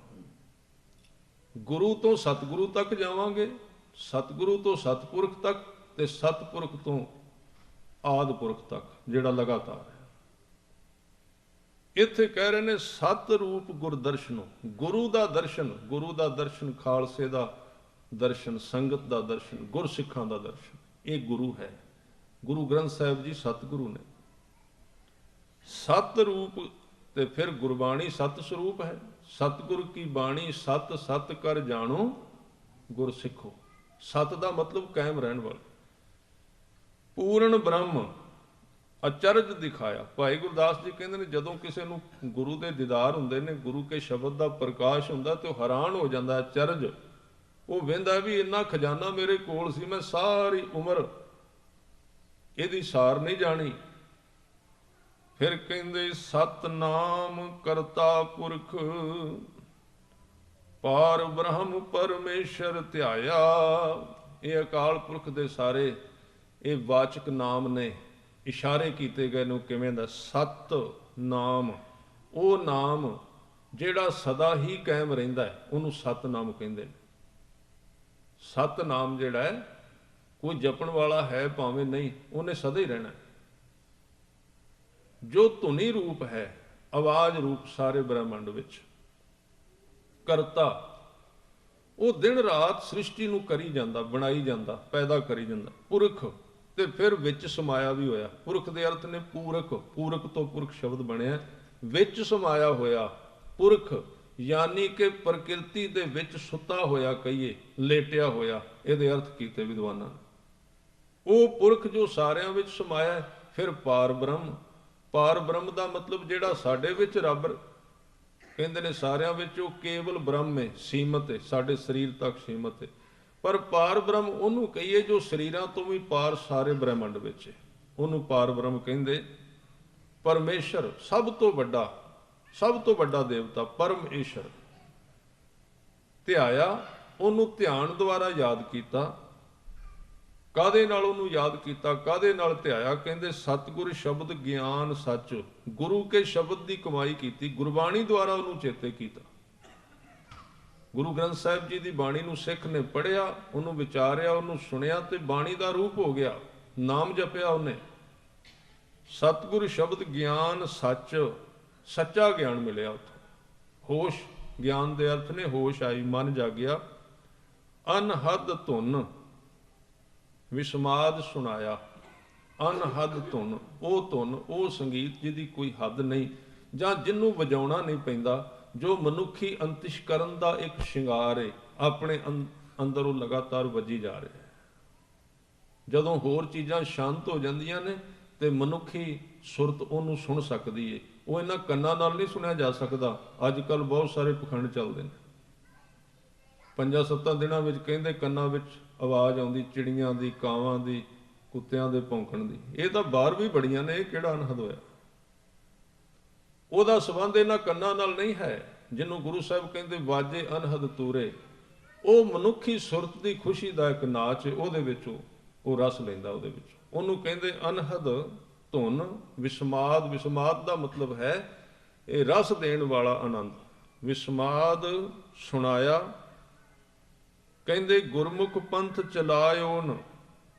ਫਿਰ ਗੁਰੂ ਸਾਹਿਬ ਨੇ ਇਹ ਜਿਹੜੀ ਦਾਤ ਆਪ ਮਾਣੀ, ਇਹਦੇ ਵਾਸਤੇ ਸਵਾਰਥ ਨਹੀਂ ਕੀਤਾ ਕਿ ਮੈਂ ਆਪ ਮੰਨ ਲਿਆ ਜਿਵੇਂ ਅਸੀਂ ਹੁਣ ਕਰ ਰਹੇ ਹਾਂ, ਜਿਵੇਂ ਅਸੀਂ ਜੀ ਰਹੇ ਹਾਂ ਜੀ। ਮੈਂ ਸਿੱਖ ਹਾਂ, ਮੈਨੂੰ ਕੀ ਕਿਸੇ ਨਾਲ, ਗੁਰਦੁਆਰੇ ਜਾਣਾ ਜੀ, ਮੈਨੂੰ ਕੀ ਕਿਸੇ ਨਾਲ, ਜੋ ਹੁੰਦਾ ਹੋਣ ਦਿਓ, ਮੈਂ ਤੇ ਆਪਣਾ ਪਾਠ ਕਰਨਾ ਤੇ ਸਵਾਦ ਲੈਣਾ ਤੇ ਆਨੰਦ ਲੈਣਾ, ਮੈਨੂੰ ਕੀ ਲੋੜ। ਇਹ ਬਿਰਤੀ ਉਹਨਾਂ ਸਿੱਧਾਂ ਦੀ, ਯੋਗੀਆਂ ਦੀ ਸੀ, ਜਿਹੜੀ ਸਾਡੇ ਵਿੱਚ ਆ ਵੜੀ। ਗੁਰੂ ਸਾਹਿਬ ਨੇ ਕਿਹਾ ਤੂੰ ਪੰਥ ਵਾਸਤੇ ਵੀ ਕੰਮ ਕਰਨਾ ਹੈ। ਗੁਰੂ ਸਾਹਿਬ ਦਾ ਹੁਕਮ ਹੈ, ਜਿਹੜਾ ਇੱਕ ਸਿੱਖ ਗੁਰੂ ਗ੍ਰੰਥ ਸਾਹਿਬ ਨਾਲ ਜੁੜਿਆ, ਅੰਮ੍ਰਿਤ ਛਕਿਆ, ਉਹਦਾ ਫਰਜ਼ ਬਣਦਾ ਵੀ ਸਾਰੀ ਜ਼ਿੰਦਗੀ ਵਿੱਚ 5 ਸਰੀਰਾਂ ਨੂੰ ਹੋਰ ਗੁਰੂ ਨਾਲ ਜੋੜੇ। ਉਹਨੂੰ ਕਹਿੰਦੇ ਪੰਥ ਦੀ ਸੇਵਾ। ਇਹ ਵੀ ਸਾਨੂੰ ਦਾਤ ਦਿੱਤੀ ਸੀ। ਪਰ ਹੁਣ ਜਿਵੇਂ ਅਸੀਂ ਸੰਸਾਰਿਕ ਤੌਰ ਤੇ ਸਵਾਰਥੀ ਹਾਂ, ਉਸ ਤਰ੍ਹਾਂ ਧਰਮੀ ਤੌਰ ਤੇ ਵੀ ਸਵਾਰਥੀ ਹਾਂ। ਗੁਰਮੁਖ ਪੰਥ ਚਲਾਇਆ। ਉਹਨੂੰ ਗੁਰੂ ਸਾਹਿਬ ਨੇ ਪੰਥ ਚਲਾਇਆ ਹੈ। ਗੁਰੂ ਨਾਨਕ ਦੇਵ ਜੀ ਨੇ ਹੀ ਪੰਥ ਚਲਾ ਦਿੱਤਾ ਹੈ। ਪੰਥ ਕਿਸੇ ਕੌਮ ਦਾ ਹਿੱਸਾ ਨਹੀਂ। ਭਾਈ ਗੁਰਦਾਸ ਜੀ ਕਹਿੰਦੇ ਨੇ, ਮਾਰਿਆ ਸਿੱਕਾ ਜਗਤ ਵਿੱਚ ਨਾਨਕ ਨਿਰਮਲ ਪੰਥ ਚਲਾਇਆ। ਪੰਥ ਗੁਰੂ ਨਾਨਕ ਨੇ ਚਲਾ ਦਿੱਤਾ ਸੀ। ਸ਼ਬਦ ਜਿੱਤੀ ਸਿੱਧ ਮੰਡਲੀ, ਕੀਤੋ ਸੋ ਆਪਣਾ ਪੰਥ ਨਿਰਾਲਾ। ਵੱਖਰਾ ਕਰ ਦਿੱਤਾ, ਕਿਸੇ ਦਾ ਹਿੱਸਾ ਨਹੀਂ ਹੈ। ਇਸ ਕਰਕੇ ਕਹਿੰਦੇ ਨਾਮਦਾਨ ਇਸ਼ਨਾਨ ਦ੍ਰਿੜਾਇਆ। ਦੂਜੇ ਕਰਮ ਘੱਟ ਦਿੱਤੇ ਸਾਰੇ, ਵੀ ਸਿੱਖ ਨੇ ਕੋਈ ਸ਼ਰਾਧ ਵਰਤ, ਇਹ ਸਾਰੇ ਆ ਧਾਗੇ ਮੌਲੀਆਂ ਨਹੀਂ ਬੰਨਣੇ, ਇਹ ਪਖੰਡ ਨਹੀਂ ਕਰਨੇ। ਉਹਨੇ 3 ਚੀਜ਼ਾਂ ਨਾਲ ਸਿੱਖੀ ਕਮਾਉਣੀ ਹੈ, ਨਾਮਦਾਨ ਤੇ ਇਸ਼ਨਾਨ। ਇਹਦੀ ਵਿਆਖਿਆ ਸਵੇਰੇ ਹੋ ਚੁੱਕੀ, ਤੁਸੀਂ ਸੁਣ ਸਕਦੇ ਹੋ। ਦ੍ਰਿੜਾਇਆ, ਦ੍ਰਿੜ ਕੀਤਾ, ਪੱਕਾ ਕੀਤਾ। ਗੁਰ ਸਿੱਖ ਦੇ, ਗੁਰ ਸਿੱਖ ਕਰ। ਪਹਿਲੀ ਗੁਰਸਿੱਖ ਦਾ ਅਰਥ ਹੈ ਗੁਰੂ ਦੀ ਸਿੱਖਿਆ ਦੇ ਕੇ ਗੁਰੂ ਨੇ ਗੁਰੂ ਨੂੰ ਸਿੱਖ ਬਣਾ ਦਿੱਤਾ। ਗੁਰਸਿੱਖ ਦੇ, ਗੁਰਸਿੱਖ ਕਰ, ਸਾਧ ਸੰਗਤ ਸੱਚਖੰਡ ਵਸਾਇਆ। ਸਾਧ ਸੰਗਤ ਰੂਪੀ ਜਿੱਥੇ ਤੁਸੀਂ ਬੈਠੇ ਹੋ, ਗੁਰੂ ਸਾਹਿਬ ਨੇ ਰੀਤ ਚਲਾ ਦਿੱਤੀ ਵੀ ਗੁਰਸਿੱਖ ਇੱਥੇ ਆ ਕੇ ਬਵੇ, ਕੀਰਤਨ ਸੁਣੇ, ਕਥਾ ਸੁਣੇ, ਗੁਰੂ ਦਾ ਉਪਦੇਸ਼ ਸੁਣੇ, ਔਰ ਇੱਥੇ ਗੁਰਮੁਖਾਂ ਦੇ ਦਰਸ਼ਨ ਕਰੇ, ਲੰਗਰ ਦੀ ਸੇਵਾ ਕਰੇ। ਇਹਦੇ ਨਾਲ ਉਹਦਾ ਉਧਾਰ ਹੁੰਦਾ ਹੈ। ਕਿਉਂਕਿ ਇਸ ਥਾਂ ਦੇ ਵਿੱਚ ਬਰਕਤ ਹੁੰਦੀ ਹੈ। ਜਿੱਥੇ ਆਪਾਂ ਬੈਠੇ ਹਾਂ, ਭਾਵੇਂ ਅਸੀਂ ਬਾਣੀ ਕਦੀ ਨਹੀਂ ਪੜ੍ਹੀ, ਪਰ ਇਹ ਹੁਣ ਜੇ ਅਸਥਾਨ 20 ਸਾਲ ਤੋਂ ਬਣਿਆ ਤੇ ਤੁਸੀਂ ਵੇਖੋ 20 ਸਾਲਾਂ ਵਿੱਚ ਇੱਥੇ ਕਿੰਨੇ ਕਿੰਨੇ ਕਮਾਈ ਵਾਲੇ ਸਿੱਖ ਵੀ ਬੈਠੇ ਹੋਣਗੇ। ਜਦੋਂ ਅਸੀਂ ਉਸ ਥਾਂ ਤੇ ਬਵਾਂਗੇ ਤੇ ਜਿੱਥੇ ਬੰਦਾ ਬਹਿੰਦਾ, ਉਹਦੀ ਜਿਹੜੀ ਵੇਵਜ਼ ਤਰੰਗਾਂ ਨੇ ਕਈ ਸਾਲਾਂ ਤੱਕ ਉੱਥੇ ਰਹਿੰਦੀਆਂ। ਇਹ ਜਿਹੜਾ ਹਾਲ ਹੁੰਦਾ, ਇਹਦੇ ਵਿੱਚ ਬਹਿਣ ਦਾ ਵੀ ਇੱਕ ਲਾਭ ਹੈ, ਕਿਉਂਕਿ ਇੱਥੋਂ ਦੀਆਂ ਜਿਹੜੀਆਂ ਵੇਵਜ਼ ਤਰੰਗਾਂ ਨੇ ਉਹ ਨਾਮ ਵਾਲੀਆਂ ਹੁੰਦੀਆਂ। ਇੱਥੇ ਹੋਰ ਕੋਈ ਗੱਲ ਕਰ ਨਹੀਂ ਸਕਦਾ, ਭਾਵੇਂ ਯਤਨ ਬਥੇਰਾ ਕਰਨੇ ਕਰਨ ਦਾ। ਬੰਧਨ ਇੱਕ। ਇਸ ਕਰਕੇ ਗੁਰੂ ਕਾ ਦਰਬਾਰ ਹੈ। ਇਸ ਥਾਂ ਤੇ ਕਹਿੰਦੇ ਸੱਚਖੰਡ। ਇਹ ਸੱਚ ਦਾ ਇੱਕ ਖੰਡ ਹੈ। ਖੰਡ ਦੇ ਅਰਥ ਨੇ ਟੁਕੜਾ, ਟੁਕੜੇ ਦੇ ਅਰਥ ਨੇ ਬ੍ਰਾਂਚ। ਉਸ ਬੱਚੇ ਵੱਡੇ ਸੱਚਖੰਡ ਦੀ ਇਹ ਬ੍ਰਾਂਚ ਹੈ ਗੁਰੂ ਕਾ ਦਰਬਾਰ, ਜਾਂ ਇਉਂ ਕਹਿ ਲਈਏ ਅਵੈਸੀ ਉਸ ਘਰ ਦੀ। ਹੁਣ ਦੇਸ਼ ਕਿੰਨਾ ਵੱਡਾ ਹੁੰਦਾ ਹੈ, ਤੁਸੀਂ ਇੰਡੀਆ ਜਾਣਾ ਤੇ ਉਹ ਬਹੁਤ ਵੱਡਾ ਹੈ, ਪਰ ਕਿਵੇਂ ਜਾਓਗੇ? ਜੇ ਕਿਸੇ ਇਸ ਦੇਸ਼ ਦੇ ਵਸਨੀਕ ਨੇ ਭਾਰਤ ਜਾਣਾ ਹੋਵੇ ਤੇ ਤਰੀਕਾ ਕੀ ਹੈ? ਸਿੱਧਾ ਚੜ੍ਹ ਜਾਏਗਾ ਜਹਾਜ਼ ਤੇ। ਉਹਨੂੰ ਪਹਿਲਾਂ ਇੰਡੀਆ ਦੀ ਅੰਬੈਸੀ ਵਿੱਚ ਜਾਣਾ ਪਏਗਾ। ਅੰਬੈਸੀ ਉਹਦਾ ਅੰਗ ਹੈ, ਉਹਦੀ ਬ੍ਰਾਂਚ ਉਸ ਦੇਸ਼ ਦੀ, ਉਹਦਾ ਝੰਡਾ ਵੀ ਹੋਏਗਾ ਉੱਥੇ ਉਸ ਦੇਸ਼ ਦਾ, ਉਸ ਅੰਬੈਸੀ ਵਿੱਚ। ਗੁਰਦੁਆਰਾ ਕੀ ਹੈ? ਸਾਧ ਸੰਗਤ ਕੀ ਹੈ? ਇਹ ਉਸ ਵਾਹਿਗੁਰੂ ਦੇ ਘਰ ਦੀ ਅੰਬੈਸੀ ਹੈ, ਜੇ ਉੱਥੇ ਕਿਸੇ ਜਾਣਾ ਤੇ ਮੋਹਰ ਇੱਥੋਂ ਲੱਗਣੀ, ਸਿੱਧਾ ਨਹੀਂ ਚੜਿਆ ਜਾਣਾ ਕਿਸੇ ਤੋਂ। ਇਸ ਕਰਕੇ ਉਹਦਾ ਨਿਸ਼ਾਨ ਇੱਥੇ ਝੂਲਦਾ ਹੈ, ਉਹਦਾ ਨਿਸ਼ਾਨ ਲੱਗਾ ਹੋਇਆ ਹੈ, ਉਸ ਘਰ ਦਾ ਸੱਚਾ ਰਾਜ ਹੈ। ਇਸ ਲਈ ਕਹਿੰਦੇ ਸੱਚ ਦਾ ਖੰਡ ਹੈ ਇੱਥੇ, ਉਹ ਸੱਚੇ ਵਾਹਿਗੁਰੂ ਦੇ ਘਰ ਦਾ ਇੱਕ ਟੁਕੜਾ ਹੈ। ਜੇ ਤੂੰ ਉੱਥੇ ਪਹੁੰਚਣਾ ਤੇ ਇੱਥੇ ਆ। ਇਸ ਕਰਕੇ ਕਹਿੰਦੇ ਸੱਚ ਰਾਸ ਰਹਿ ਰਾਸ ਦੇ। ਰਾਸ ਦਾ ਅਰਥ ਹੁੰਦਾ ਪੂੰਜੀ, ਧਨ। ਗੁਰੂ ਨੇ ਬਖਸ਼ਿਸ਼ ਕਰਕੇ ਸੱਚੇ ਨਾਮ ਦਾ ਧਨ ਦਿੱਤਾ ਸਿੱਖ ਨੂੰ। ਰਹਿ ਰਾਸ, ਰਾਹ ਦੀ ਪੂੰਜੀ, ਜੀਵਨ ਜਿਉਣ ਦਾ ਖਰਚਾ ਦੇ ਦਿੱਤਾ ਵੀ ਤੂੰ ਇਸ ਨਾਮ ਨੂੰ ਜਪ ਕੇ ਇਸ ਤਰ੍ਹਾਂ ਜ਼ਿੰਦਗੀ ਨੂੰ ਜਿਉਣਾ ਸਫਲ ਕਰਨਾ। ਸੱਚ ਰਾਸ ਰਹਿ ਰਾਸ ਦੇ, ਜ਼ਿੰਦਗੀ ਦੇ ਰਸਤੇ ਦੀ ਪੂੰਜੀ ਦੇ ਦਿੱਤੀ। ਕਹਿੰਦੇ ਸਤਿਗੁਰ ਸਿੱਖ ਦੇ ਪੈਰੀ ਪਾਇਆ। ਪੂਰੇ ਗੁਰੂ ਨੇ ਸਿੱਖਿਆ ਦੇ ਕੇ ਗੁਰ ਸਿੱਖ ਨੂੰ ਪੈਰੀ ਪਾ ਕੇ ਰੱਬ ਨਾਲ ਜੋੜ ਦਿੱਤਾ, ਇੱਕ ਨਾਲ ਮਿਲਾ ਦਿੱਤਾ। ਚਰਨ ਕਵਲ ਪ੍ਰਤਾਪ ਜਨਾਇਆ। ਤੇ ਚਰਨਾ ਕਵਲਾਂ ਦਾ ਜਿਹੜਾ ਪ੍ਰਤਾਪ ਹੈ ਨਾ, ਪ੍ਰਤਾਪ ਦੇ ਅਰਥ ਨੇ ਸ਼ਕਤੀ। ਗੁਰੂ ਗ੍ਰੰਥ ਸਾਹਿਬ ਜੀ ਦੇ ਕੋਲ ਦੋ ਦਾਤਾਂ ਨੇ, ਇੱਕ ਸਿੱਖਿਆ ਹੈ ਤੇ ਇੱਕ ਪ੍ਰਤਾਪ ਹੈ। ਕਈ ਵਾਰੀ ਅਸੀਂ ਭੁੱਲ ਜਾਂਦੇ ਹਾਂ ਵੀ ਇਕੱਲੀ ਸਿੱਖਿਆ ਹੈ ਗੁਰੂ ਗ੍ਰੰਥ ਸਾਹਿਬ ਜੀ ਦੇ ਵਿੱਚ, ਸ਼ਕਤੀ ਨਹੀਂ, ਬਰਕਤ ਨਹੀਂ, ਪ੍ਰਤਾਪ ਨਹੀਂ।